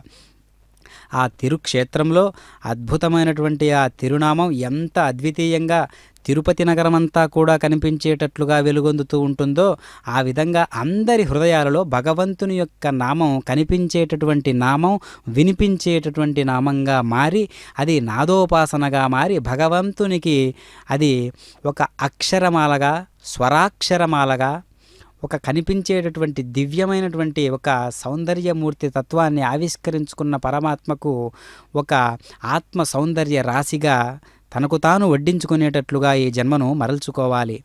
అప్పుడే ఈ జన్మకు సార్థకత చేకూరుతుంది. అంతేగాక పున్నమి నాటి చంద్రుడు ఎంత వైభవోపేతంగా సాధకులకు ఎంత గొప్పగా స్వామివారి యొక్క దివ్య లీలా విశేషాలన్నీ కూడా ఆత్మసాక్షాత్కారానికి దగ్గరగా తీసుకెళ్లేటటువంటి తత్వం సూర్యచంద్రులు ఇరువురికీ గలదు. కానీ సూర్యుడు, చంద్రుడు, పౌర్ణమి రోజు చంద్రుడు ఏ విధంగా వెలుగొందుతూ ఉంటాడో ఆత్మసాక్షాత్కారానికి దగ్గరగా ఉన్నటువంటి సాధకులకు ఏ విధంగా ప్రకాశింపజేస్తాడో మనకు అనేక భాగవతోత్తములు ఎందరో నిరూపణ చేసి ఉన్నారు. అందులో అనేక సందర్భాలను మనం చెప్పుకోవచ్చు. ఒకానొక సందర్భంలో శ్రీవేంకటాధీశుడు చంద్రప్రభావాహనస్థుడై ఊరేగుతుండగా శ్రీవారి దివ్యకాంతిని తనలో లీనం చేసుకొని చంద్రకాంతి అంటే వెన్నెలను దిగంత వ్యాప్తమవుతూ ఉంది. ఆ వెన్నెలను చూసి ఒక్కసారిగా గంగా ప్రవాహంబు కాబోలునని వశిష్టాదులనుష్ఠానమాచరింప అమృతంబుల వెల్లువయని నిలింపాదులు మునిగొనిదో సిల్లముంచి క్రోల దుగ్ధాంబునిధియని తోయజాక్షుడు శేషపర్యంకమిడుకొని పవ్వలింప పరమేశు విశ్వరూపంబని బ్రహ్మాదులమర దండ ప్రణామములు సేయ తలపభూనభోంతరముల కొలది వెలసి బెరసి 8 దిక్కుల పొరలి పొరలి దట్టముగనంతకంతకు తనరి ఇట్టలంబుగ ఎన్నెల నిట్ట ఒడిసే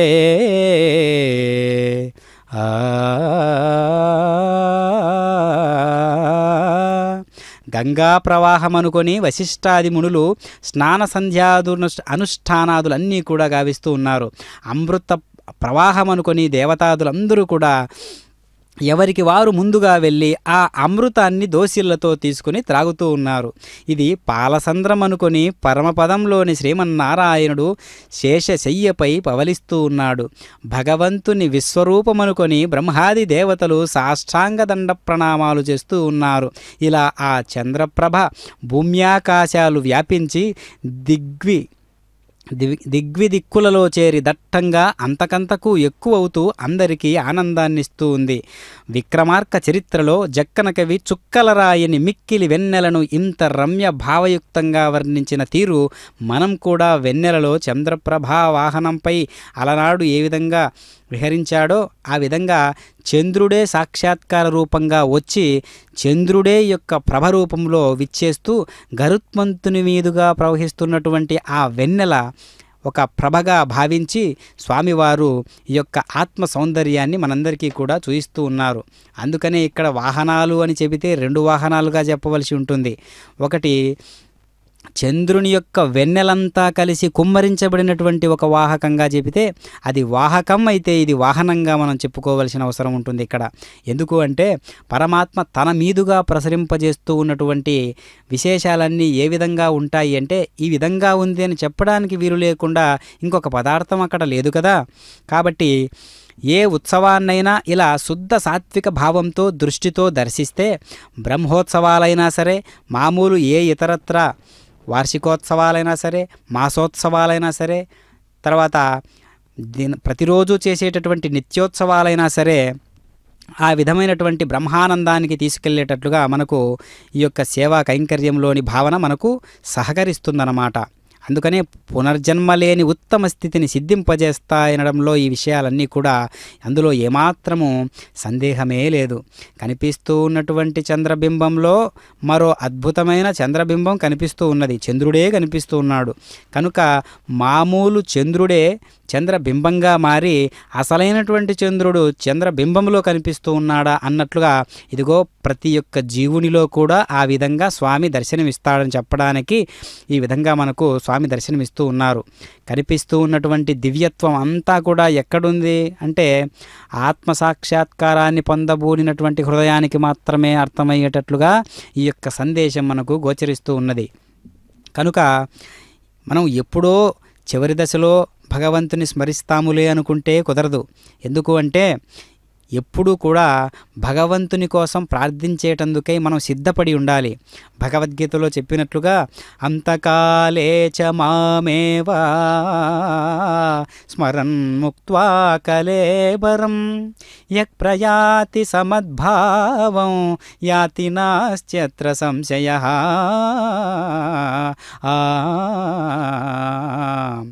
ఎవడు అంత్యకాలమున కూడా నన్ను స్మరిస్తూ శరీరాన్ని వదులుచున్నాడో వాడు నన్నే చెందుచున్నాడు అని చెబుతూ ఉన్నాడు గీతాచార్యుడు. అంటే అంత్యకాలములో ఆ భావన మనకు కలగాలంటే ఏం చేయాలి అంటే మనం పిన్న వయసు నుంచే ఈ యొక్క దివ్యత్వాన్ని, ఈ యొక్క అనుగ్రహాన్ని స్వీకరించేటట్లుగా మనం సిద్ధపడి ఉండాలి. పిన్న వయసు నుండే మనం జపతపాది ధ్యాన నిష్టలను కలిగి ఉండాలి. పిన్న వయసు నుండే భగవంతుని యొక్క హరినామస్మరణ చేస్తూ ఉండాలి. ఏడుకొండలవాడ వెంకటరమణ గోవింద గోవింద. అదిగో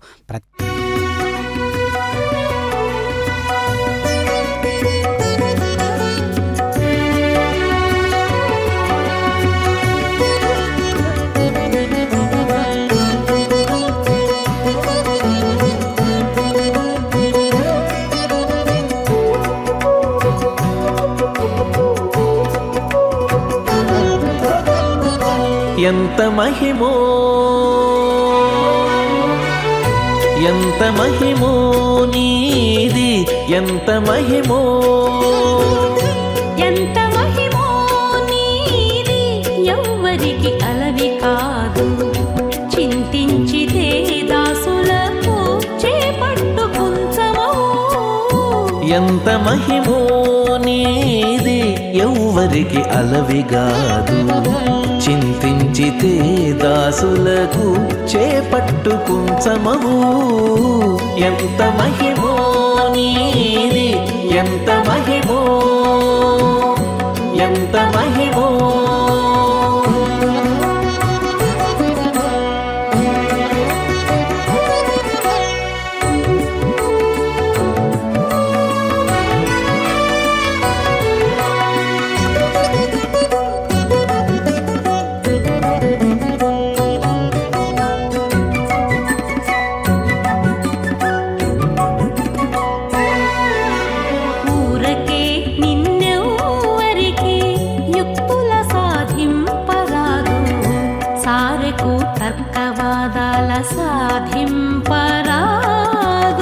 ఊరకే నిన్నెవ్వరికి యుక్తుల సాధింపరాదు. సారెకు తర్కవాదాల సాధింపరాదు. ఆరసి వెదకి ఉపాయముల సాధింపరాదు.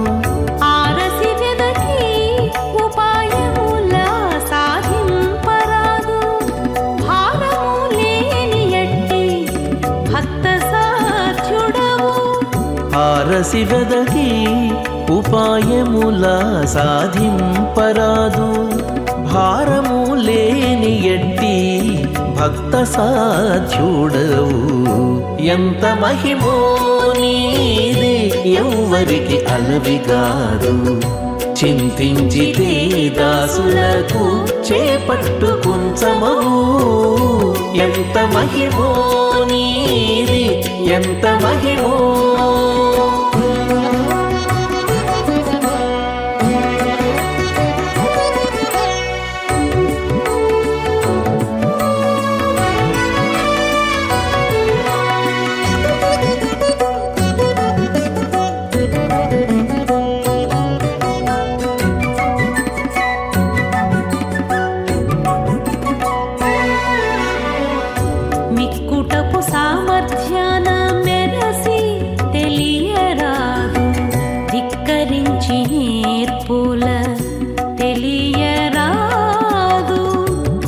కుటపు సామర్థ్యాన మెరసి తెలియరాదు.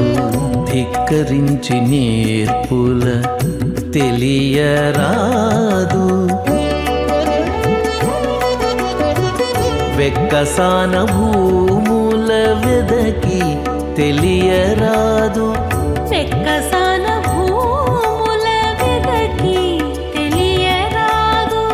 మొక్కి నీకు శరణంటే ముందర నిలుతువు. వెక్కసాన భూముల వెదకి తెలియరాదు. మొక్కి నీకు శరణంటే ముందర నిలుతువు. ఎంత మహిమో నీది, ఎవ్వరికి అలవిగాదు. చింతించితే దాసులకు చేపట్టు కుంచమవు ఎంత మహిమో నీది ఎంత మహిమో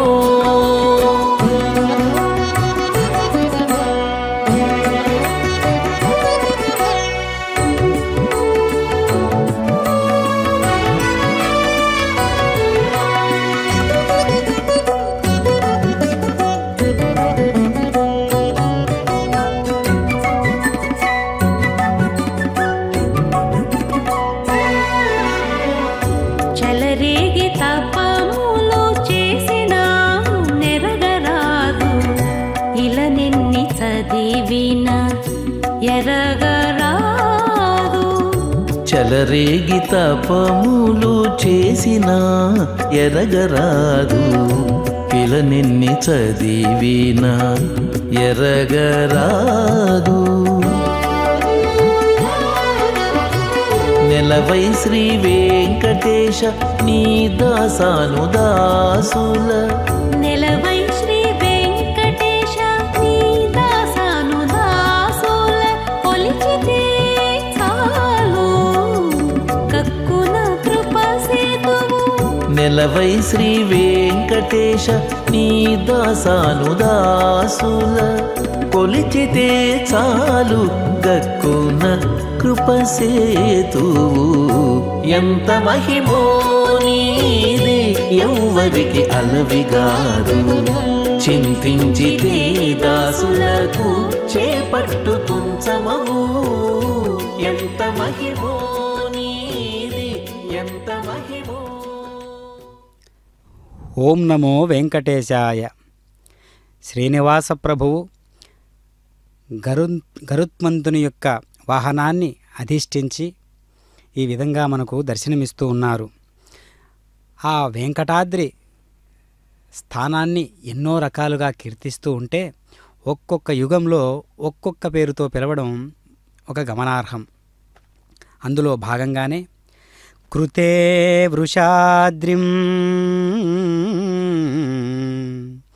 కృతే వృషాద్రిం వక్ష్యంతి త్రేతాయామంజనాచలం ద్వాపరే శేషశైలేతి కలౌ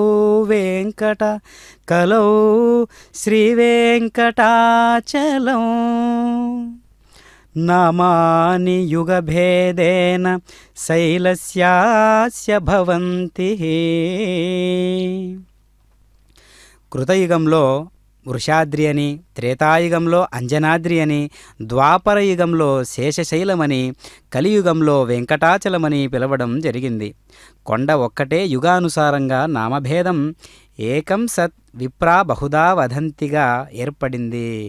ప్రస్తుతం ప్రసిద్ధంగా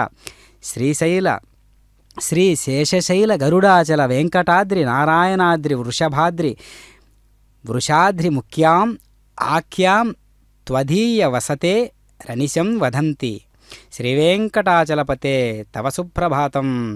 హస్తిగిరినాదకృత సుప్రభాత శ్లోకంలో శేషాద్రి, గరుడాద్రి, వెంకటాద్రి, నారాయణాద్రి, వృషాద్రి మొదలగు పేర్లతో నీ నివాసాన్ని పిలుస్తూ ఉన్నారు కదా స్వామి. ఇందులో 6 పేర్లే ఉన్నాయి. మరి 7 కొండలవాడు కదా స్వామి. ముఖ్యాం అనడంలో 7వ కొండ చేరుతూ ఉన్నది. అది అంజనాద్రిగా భాసిల్లుతూ ఉన్నది. వీటిల్లో ప్రధానమైనది వెంకటాద్రి. ఇది మేరువు యొక్క కుమారుడు. ఆదిశేషుడు, వాయువు ఒకప్పుడు తమలో తాము పందెం వేసుకున్నారు. శేషుడు వచ్చి ఈ వెంకటాద్రిని చుట్టుకొని గట్టిగా బంధించాడు. వాయువు ఈ పర్వతాన్నే పెకిలించి విసిరివేశాడు. శేషుడు మిక్కిలి దుఃఖించి స్వర్గానికి తిరిగి వెళ్ళడానికి ఇష్టపడలేదు. విష్ణువే వచ్చి ఓదార్చాడు. శేషుడు ఆ పర్వతంపైననే ఉండినాడు. ఆ పర్వతంపై విష్ణుమూర్తి నివసిస్తున్నాడు కదా, అతడే శ్రీవేంకటేశ్వరుడు. ఈ వెంకటాద్రికే త్రేతాయుగంలో వృషభాద్రి అని, అంజనాద్రి అని పేర్లు. శేషుడు నివసించడం వల్ల శేషాద్రి అని, వృషభుడనే రాక్షసుడు విష్ణువుచే శ్రీవేంకటాచలంపై సంహరించబడ్డాడు. అతని కోరికపై దీనిని వృషభాద్రి అని పేరు వచ్చింది. వృషమంటే పుణ్యం కనుక పుణ్యప్రదమైన కొండ కావడంతో వృషాద్రి. నారాయణుడు నివసించిన పర్వతం కనుక నారాయణాద్రి. విష్ణుమూర్తి వరాహావతారం దాల్చాక ఆ రూపంలో వైకుంఠానికే వెళ్తే లక్ష్మి ఆక్షేపిస్తుందని వెళ్ళడం మాని అక్కడి తన క్రీడాపర్వతాన్ని తెమ్మని గరుడుని పంపాడు. అతడు తెచ్చాడు. గరుడునిచే తేబడినటువంటిది కనుక గరుడాద్రి. ఇదే వెంకటాద్రి. అంజనాదేవి పుత్రార్తిని అయి ఈ కొండ మీద తపస్సు చేసింది కనుక అంజనాద్రి. నారాయణాద్రి పేరుకు ఒక కథ కూడా ఉన్నది. మునుపు బ్రహ్మదేవునిచే పంపబడినటువంటి నారాయణుడనే బ్రాహ్మణుడు వెంకటాద్రికి వచ్చి స్వామి పుష్కరిణిలో స్నానం చేసి తీరంలో అనుష్ఠానాలు చేసుకొని ఏకాగ్ర మనస్కుడై శ్రీమన్నారాయణుణ్ణి ధ్యానిస్తూ తపస్సు చేయసాగాడు. ఇతని తపస్సుకు మెచ్చిన శ్రీ మహావిష్ణువు గరుడారూఢుడై లక్ష్మీ సమేతుడై వచ్చి నారాయణ బ్రాహ్మణునికి సాక్షాత్కరించాడు. ఆనందాతిశయంతో నారాయణుడు లక్ష్మీనారాయణులను స్తుతించాడు. శ్రీహరి సంతోషించి వరం కోరుకోమన్నాడు. ఆ బ్రాహ్మణుడు దేవదేవా, సాధారణ ప్రజలు నావలే తీవ్ర తపస్సు చేసి నిన్నిలా దర్శించలేరు కనుక అట్టి ప్రాకృత జనుల్ని ఉద్ధరించడానికై నీవు ఇక్కడనే స్వామి పుష్కరిణీ తీరంలో మహాలక్ష్మితో అనంత గరుడ విశ్వక్షేణాది దివ్య సూరులతో కూడి ఇదే దివ్యమంగళ విగ్రహంతో అర్చామూర్తివై నివసించాలి. నా తపస్సిద్ధికి నీ స్థిర నివాస స్థితికి జ్ఞాపకంగా ఈ పర్వతం ఉభయనామాత్మకంగా నారాయణాద్రి అని పిలువబడేటట్లుగా అనుగ్రహించు అని విన్నవించాడు. స్వామి సంతోషంతో అట్లే అగుగాక అన్నాడు. అందువల్ల ఈ కొండ నారాయణాద్రి అయినది. వెంకటాద్రి సర్వపాపాని వేం ప్రాహు కటస్తద్ధాః ఉచ్యతే సర్వపాపదహో యస్మాద్వేంకటాచల ఇత్యభూత్ అని పురాణోక్తి. వేం అంటే పాపరాశి, కటహ అంటే దహించడం, సర్వ పాపాలను దహింపజేస్తుంది కనుక ఈ పర్వతం వెంకటాద్రి. పూర్వం మాధవుడనే బ్రాహ్మణుడు వేదాంగ విదుడు సత్కర్మశీలి అయి ఉండెను. యోగ్యయగునటువంటి కన్యను వివాహమాడి గృహస్థ ధర్మాన్ని చక్కగా నిర్వహిస్తూ ఉన్నాడు. ఒక సరోవర తీరంలో ప్రారబ్ధవశాత్ వల్ల ఒక చండాల కన్యను చూడాడు. ఆమె యవ్వన సౌందర్యాలకు ముగ్ధుడయ్యాడు. తన మనోరథాన్ని ఆమెకు వివరించాడు. ఆమె కూడా అందుకు సమ్మతించింది. ఆ విధంగా మాధవుణ్ణి ఇంటి నుండి ఆ విధంగా చూసినటువంటి విధాన క్రమంలో ఈ యొక్క వెంకటాచలానికి ఇలాంటి ఒక కథాంశాలు ఎన్నో కూడా సూచిస్తూ ఉన్నాయి. కనుక 7 కొండలకు ఆ పేర్లు వచ్చినటువంటి విధానాన్ని మనం గమనిస్తే వెంకటాచలం అనేటటువంటి దివ్యమైనటువంటి ఒక పేరు సార్థక నామంగా వేం అంటే పాపములు, కట అంటే తొలగించేటటువంటి వాడు అనేటటువంటి ఒక దివ్య ఒక అర్థంతో వెలుగుతూ ఉన్నదే వెంకటాద్రి. అందుకనే అంటారు వెంకటాద్రి సమం స్థానం బ్రహ్మాండే నాస్తి కించన వెంకటేశ సమోదేవో నభూతో నభవిష్యతి. అలాంటి పరమాత్మ ఇంకెక్కడా మనం దర్శించలేము. అలాంటి పరమాత్మను అని మనం ఈ విధంగా దర్శన రూపేణ మన యొక్క జన్మను పండించుకోవడానికి వీలుగా స్వామి సాక్షాత్కరిస్తున్నాడు అంటే అది ఒక స్వామివారికి ఎంత గొప్ప బాధ్యత అంటే భక్తుల పట్ల అసలు చిన్నపాటి స్మరణకే లొంగిపోయేటటువంటి పరమాత్మ ఎప్పుడూ కూడా నిరంతరం భగవంతుని యొక్క స్మరణలో నిబిడీకృతమైనటువంటి భక్తుని యొక్క హృదయాన్ని ఏ విధంగా ధరిస్తాడు, ఆ విధంగా ధరించినట్టి ఆ భక్తుడు ఎలాంటి సహృదయ భావంతో ఉన్నటువంటి పరమాత్మను హృదయ స్థానమే తన జీవితమంతయు కూడా ఆ విధంగా పరమాత్మను ప్రకటింపజేస్తూ ఉన్నాడో అలా ప్రకటింపజేసేటటువంటి విధానాన్ని మనం గమనిస్తే అది ఒక అన్నమాచార్యుల వారు, అది ఒక త్యాగరాజస్వాముల వారు, అలా త్రిమూర్తులు, ఇలా వాగ్గేయకారులందరూ కూడా పరమాత్మను తనలో ఉన్నటువంటి ఆత్మ సౌందర్యంతో కూర్చి రమిస్తూ ఉన్నటువంటి తత్వాన్ని మనం గ్రహించగలిగితే అది ఆత్మసాక్షాత్కారం అవుతుంది. కనుక ఆ అద్భుతమైనటువంటి అంతర్ముఖ వాణి మనకు ఎప్పుడూ కూడా ఒక సందేశాన్ని ఇస్తూ ఉంటుంది. నువ్విది కాదు, నువ్విది కాదు, నువ్విది అని ప్రకటిస్తూ ఉంటుంది ఒక ఆత్మవాణి. అది మనం గట్టిగా పట్టుకోవాల్సిన అవసరం ఉంటుంది. అలా గట్టిగా పట్టుకున్న తరువాత ఒక్కసారి ఆ యొక్క రుచిని అనుభవించగలిగితే ఇంకా అన్యములైన వాటి జోలికి జీవుడనేటటువంటి వాడు వెళ్ళడు. ఎందుకు అంటే ఒక్కసారి అలాంటి పట్టు చిక్క పూనితే పరమాత్ముడు ఆత్మ సౌందర్యం అంటే ఏంటో అప్పుడు ప్రకటితమవుతుంది. కనుకనే నాకు మత్పరాయణుడివై మెలగుము అర్జున అంటున్నాడు. మన్మనాభవ మద్భక్తో మధ్యాజి మాం నమస్కురు మామే వైశ్యసి యుక్త్వైవం ఆత్మానం మత్పరాయణః. నాకు మత్పరాయణుడివై మెలుగుము అంటున్నాడు. అలా మెలిగినప్పుడు నీ యొక్క యోగక్షేమాలన్నీ నేనే చూస్తూ ఉన్నాను అంటూ ఉన్నాడు. అంటే నీ యోగక్షేమాలంటే ఏంటి? ఇక్కడ నీకు సంబంధించినటువంటి యోగక్షేమాలు అంటే నీకు సంబంధించిన వారి యొక్క యోగక్షేమాలు కూడా. అంటే నీకంటూ ఒక కుటుంబం ఉంటుంది కదా, నీకంటూ ఒక పరివారం ఉంటుంది కదా, నిన్నే నమ్ముకొని ఉన్నటువంటి వారు ఉంటారు కదా. అప్పుడు నీ యోగక్షేమాలు మాత్రమే చూస్తే సరిపోతుందా అని ఇక్కడ మనకు సందేహం రావచ్చు. కానీ నీ యొక్క యోగక్షేమాలు అంటే నీకు సంబంధించినటువంటి వారందరి యోగక్షేమాలు కూడా నాదే బాధ్యత అని చెప్పేటటువంటి సందేశమే ఇక్కడ మనకు తీసుకోవలసినటువంటి సందేశము. కాబట్టి పరమాత్మ ఎంత దయామయుడంటే అది చెప్పడానికి, మాటలతో చెప్పడానికి వీలు లేనటువంటి వారు పరమాత్మ. కాబట్టి అట్లాంటి దివ్యమూర్తిని మనం దర్శించినంత మాత్రం చేతనే మనకు ఒక పారవస్య సిద్ధి కలుగుతుంది. అంతే మనకు సమాధి స్థితి, మన శరీరంలో ఉన్నటువంటి 6 షట్చక్ర నిరూపణం ఏ విధంగా జరుగుతూ ఉంది అంటే మనకు ఆత్మోద్దీపనకు కారణమైనటువంటివి చూసినా విన్నా స్పర్శించిన మనకు ఆ చక్రశుద్ధి దానంతటదే కలుగుతూ ఉంటుంది. అందుకనే మూలాధార చక్రం నుంచి సహస్రారం వరకు కూడా ఆ కుండలిని యోగం ఏ విధంగా ప్రసరిస్తూ ఉంటుందో దానికి బీజాక్షర సహితంగా ఓం నమో వెంకటేశాయ అనేటటువంటి కలియుగంలో ఒక ప్రకటితమయ్యేటటువంటి దివ్య శక్తివంతమైనటువంటి దేవతలందరికీ కూడా శక్తిని ప్రసాదించేటటువంటి నామాన్ని మనం స్పర్శిస్తూ ధ్యానిస్తూ స్మరిస్తూ ఉంటే కుండలిని యోగం దానంతటదే సిద్ధిస్తుందా అన్నట్లుగా ఈ యొక్క ఆత్మసాక్షాత్కార దర్శనం మనకు కలుగుతూ ఉన్నది. కనుక పరమాత్మకు సాకార మనలో ఉన్నటువంటి అంతరాత్మకు కనిపిస్తూ ఉన్నటువంటి సాకార స్వరూపానికి అభేదము. ఆ స్థితిని మనం గుర్తెరిగినప్పుడే జీవునికి పరమాత్మకు అభేద స్థితి మనకు అర్థమవుతూ ఉంటుంది. అందుకనే స్వామివారిని నేను దర్శిస్తున్నానా అని కాదు లెక్కలు వేసుకోవలసింది. స్వామివారి లెక్కలో మనం ఏ ఖాతాలో ఉన్నాము, ఏ స్థానంలో ఉన్నాము, ఏ స్థాయిలో ఉన్నాము. అలిపిరి మెట్ల మార్గంలో వెళుతూ స్వామివారిని దర్శనం చేసుకోవడము అంటే అది భౌతికంగా జరిగేటటువంటి విధి విధానాలలో ఒకటే అయిండొచ్చుగాక. కానీ మనం ఆత్మసాక్షాత్కారము అనేటటువంటి పెద్ద పెద్ద మాటలు మాట్లాడుకుంటూ ఉన్నామంటే ఆత్మసాక్షాత్కారానికి మొట్టమొదటి అడుగు ఎక్కడి నుంచి వేస్తున్నాము?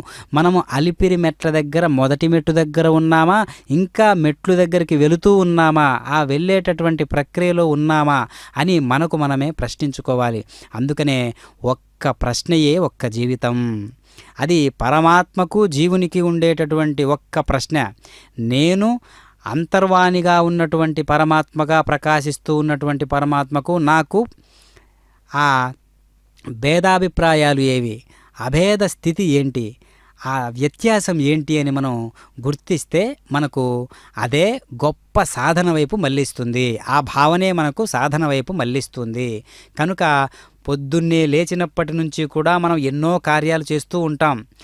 భగవద్గీతలో శ్రీకృష్ణుల వారు అంటూ ఉన్నారు, నహి కశ్చిత్ క్షణమపి, ఒక్క క్షణం కూడా మనం కర్మలు చేయకుండా ఉండలేకుండా ఉన్నామంట.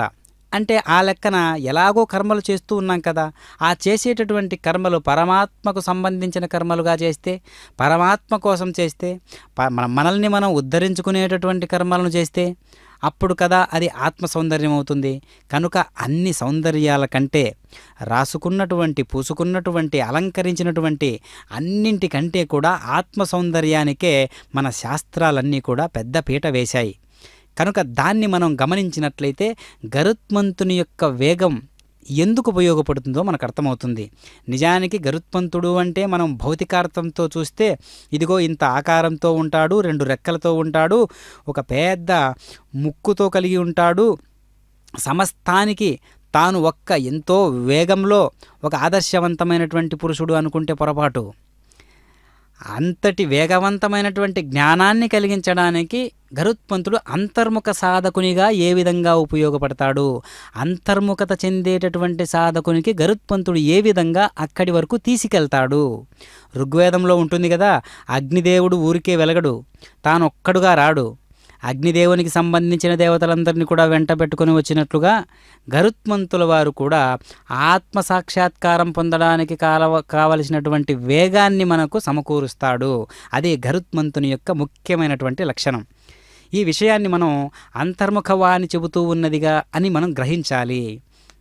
కనుక సాధకులైనటువంటి వారు యోగి యుంజీత సతతం ఆత్మానం రహసి స్థితః ఏకాకి యత చిత్తాత్మ నిరాశీర పరిగ్రహ.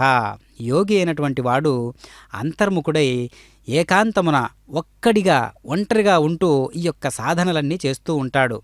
అలాంటి యోగికి బయట వాళ్ళు వీళ్ళు చూడాలనేటటువంటి ఆర్భాటాలు అక్కర ఉండదు. ఎందుకు అంటే ఆత్మసాక్షాత్కారం పొందబూడినటువంటి యోగికి బయట ఉండేటటువంటి కీర్తికాంక్ష పని చేయదనమాట.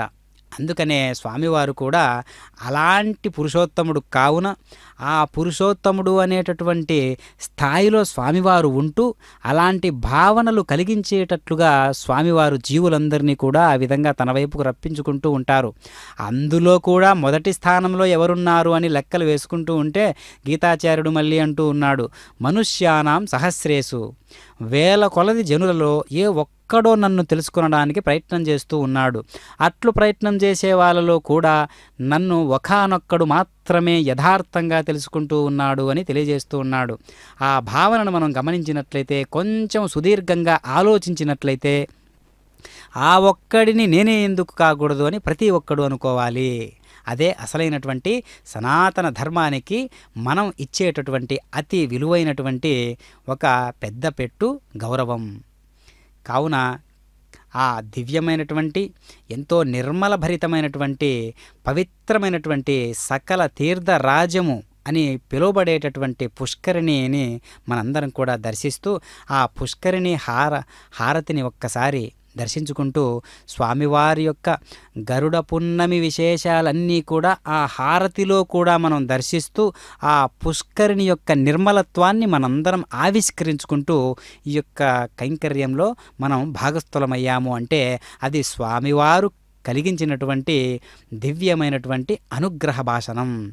దానికి మనందరం కూడా అర్హులమై ఉన్నాము అని ఎప్పుడు తెలుస్తుంది మనకు అంటే, అన్ని సంతోషాలు ఒక లెక్క అయితే ఆధ్యాత్మికంగా ఉన్నటువంటి మనసు పొందేటటువంటి ఆనందం పరాకాష్ఠ స్థాయిలో ఉంటుందన్నమాట.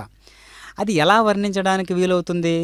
దానికి ఒక వస్తువు సమానంగా పెడితే అవుతుందా అంటే కుదరదు. దానికి ఇంకొక అలంకారం రాస్తే కుదురుతుందా అంటే కుదరదు. దానికి ఇంకొక స్వర్గం లాంటిదో నరకం లాంటిదో అంటిస్తే దాని యొక్క తత్వం చెప్పడానికి వీలవుతుందా అంటే అది చేత కాదు. కనుక ఒక అచేతన స్థితిలో నాసదీ సూక్తంలో చెప్పబడినట్లుగా ఒక అసలు ఏమీ లేనప్పుడుగా మహాశూన్యాన్ని ఏ విధంగా పరమాత్మ కప్పి ఉన్నాడో, మహాశూన్యం నుంచి ఏ విధంగా ఉద్భవించాడో, మహాశూన్యాన్ని తాను విష్ణువుగా ఏ విధంగా ప్రకటితమయ్యాడో, ఆ గని ఆ యొక్క తత్వం ఆ యొక్క లీలా విశేషం మనందరికీ కూడా వంటబట్టింది. అంటే అనంతమైనటువంటి విశ్వంలో ఏమి ఉన్నదో అదే నాలో ఉన్నది అని ఆత్మసాక్షాత్కారంగా ఆ యోగి నెమ్మదవుతాడక్కడ. కనుక ఎలాంటి గుణాలున్నవాడు పరమాత్మ అంటే ఇలాంటి గుణాలున్నవాడు అని రామాయణంలో సీతామ్మవారు అడిగినప్పుడు, ఓ హనుమ ఎలా తెలుసు నీకు శ్రీరాముడు అని అడిగినప్పుడు, ఓ హనుమంతా హాయి పొంది తిని నీ పలికిన శ్రీరామ కథ విని, రామలక్ష్మణులా ఎట్లెరిగితివి, రూపురేఖలను ఎట్లుగాంచితివి, వారి మాటలను ఎట్లు వింటివి, వారి గుణములను ఎట్లు తెలిసితివి అని పల్కె సీత హనుమంతునితో, రామ కథను కీర్తించిన వానితో. అప్పుడు హనుమంతుల వారు గుణాల చేత ప్రకటితమయ్యేటటువంటి పరమాత్మ ఇదిగో ఇలా ఉంటాడని చెప్పడానికి తన యొక్క ఆత్మవాణి ఈ విధంగా పలుకుతూ ఉన్నది. సర్వజీవన సంప్రీతి పాత్రుడు కమలనేత్రుడు దయాసాంద్రుడు బుద్ధియందు బృహస్పతి సముడు కీర్తియందు దేవేంద్రుని సముడు క్షమాగుణమున పృథివీ సముడు సూర్యతేజుడు శ్రీ రఘురాముడు అని హనుమంతుడు సీతతో పలికే అంజలి ఘటించి చింతన నిలిచే అన్నకు తగు తమ్ముడు లక్ష్మణుడు అన్నిట రాముని సరిపోలువాడు అన్నకు తోడు నీడయై చెలగెడు అజేయుడు శత్రుభయంకరుడు సామాన్యులు కారు సోదరులిరువురు నిన్ను వెదకుచు మమ్ము కలసినారు అని ఆ విధంగా హనుమంతుల వారు సెలవిస్తారన్నమాట. అలాంటి గరుత్మంతునితో సమానమైనటువంటి భక్తి విశ్వాసాలు కలిగినటువంటి భక్తాగ్రగేసరుడైనటువంటి వారిలో ఒకానొకడు హనుమంతుల వారు. కనుక స్వామివారి యొక్క దివ్యలీలా విశేషాలన్నీ కూడా ఎక్కడుంటాయి అని మనం ఒక్కసారిగా ప్రకటించుకుంటే ప్రకటితమయ్యేటటువంటి తత్వాలన్నీ కూడా ఒక్కచోటుగా కూడి జీవజాతి సమ్మేళనం అంతా కూడా మళ్ళీ కూడా ఆ వరుస కేలిలోకి వస్తుందన్నమాట. అది పరమాత్మ యొక్క దివ్యమైనటువంటి సౌందర్యం. అలాంటి సౌందర్యాన్ని దర్శించాలంటే ఖర్చు ఎలా మనకు? దానికి ఏమైనా మనం ఖర్చు పెట్టవలసి ఉంటుందా అంటే అసలు ఖర్చు చేయాల్సినటువంటి అవసరం ఏమున్నది? భలే మంచి చౌకబేరము కదా ఈ నామము, అందరి నోట నానుతుండ. అతి సులభమైనటువంటి ఆత్మసాక్షాత్కారాన్ని ఇంత కష్టపడి ఎందుకు సంపాదించవలసి ఉంటుంది? తెలిసితే మోక్షము, తెలియకుండా బంధము అని అంటూ ఉన్నాడు అన్నమాచార్యుల వారు. మరి అంత గొప్ప ఆత్మసాక్షాత్కారం, అంత గొప్ప జన్మరాహిత్యమైనటువంటి ఒక జన్మరాహిత్యమైనటువంటి ఆ యొక్క స్థితిని ప్రతి ఒక్కడు ఎందుకు పొందలేకుండా ఉన్నాడు?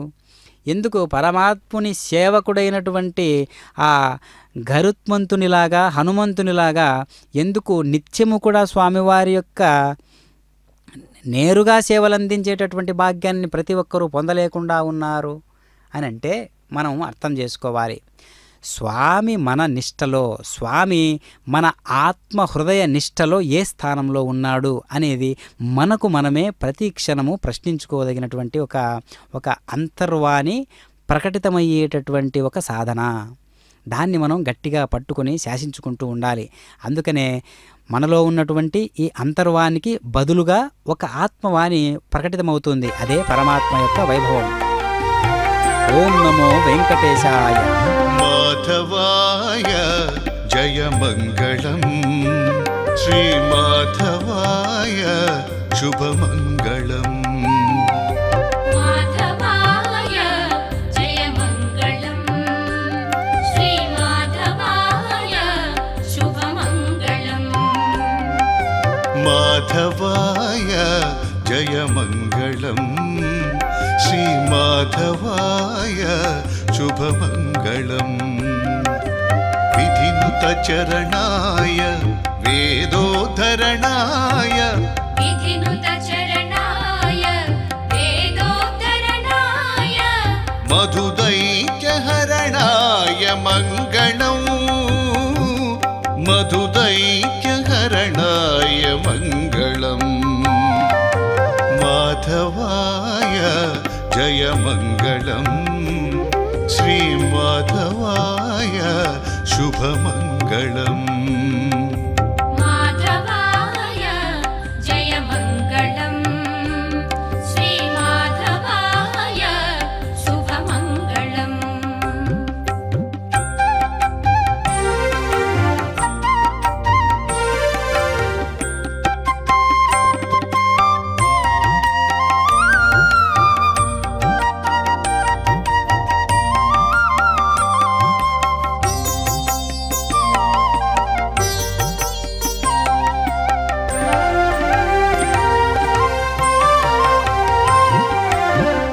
జనమిత్రాయ భూమికళత్రాయ, ఉదజనమిత్రాయ భూమికళత్రాయ, మధుర భాషణాయ జయమంగళం, मधुरभाषणाय जयमङ्गलम् माधवाय जयमङ्गलम् श्रीमाधवाय शुभमङ्गलम् माधवाय जयमङ्गलम् श्रीमाधवाय शुभमङ्गलम्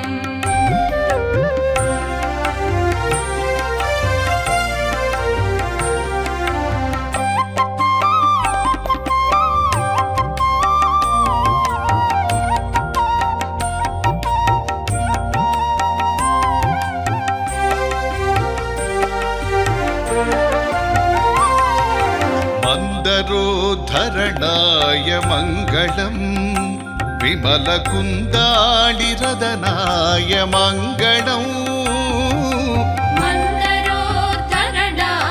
मङ्गलम् विमलकुन्दालिरदनाय मङ्गलम् गुरुतरतरिगोण्डमन्दिराय शुभमङ्गलम् माधवाय जयमङ्गलम् श्रीमाधवाय शुभमङ्गलम् माधवाय जयमङ्गलम् श्रीमाधवाय शुभमङ्गलम् श्रीमाधवाय शुभमङ्गलम्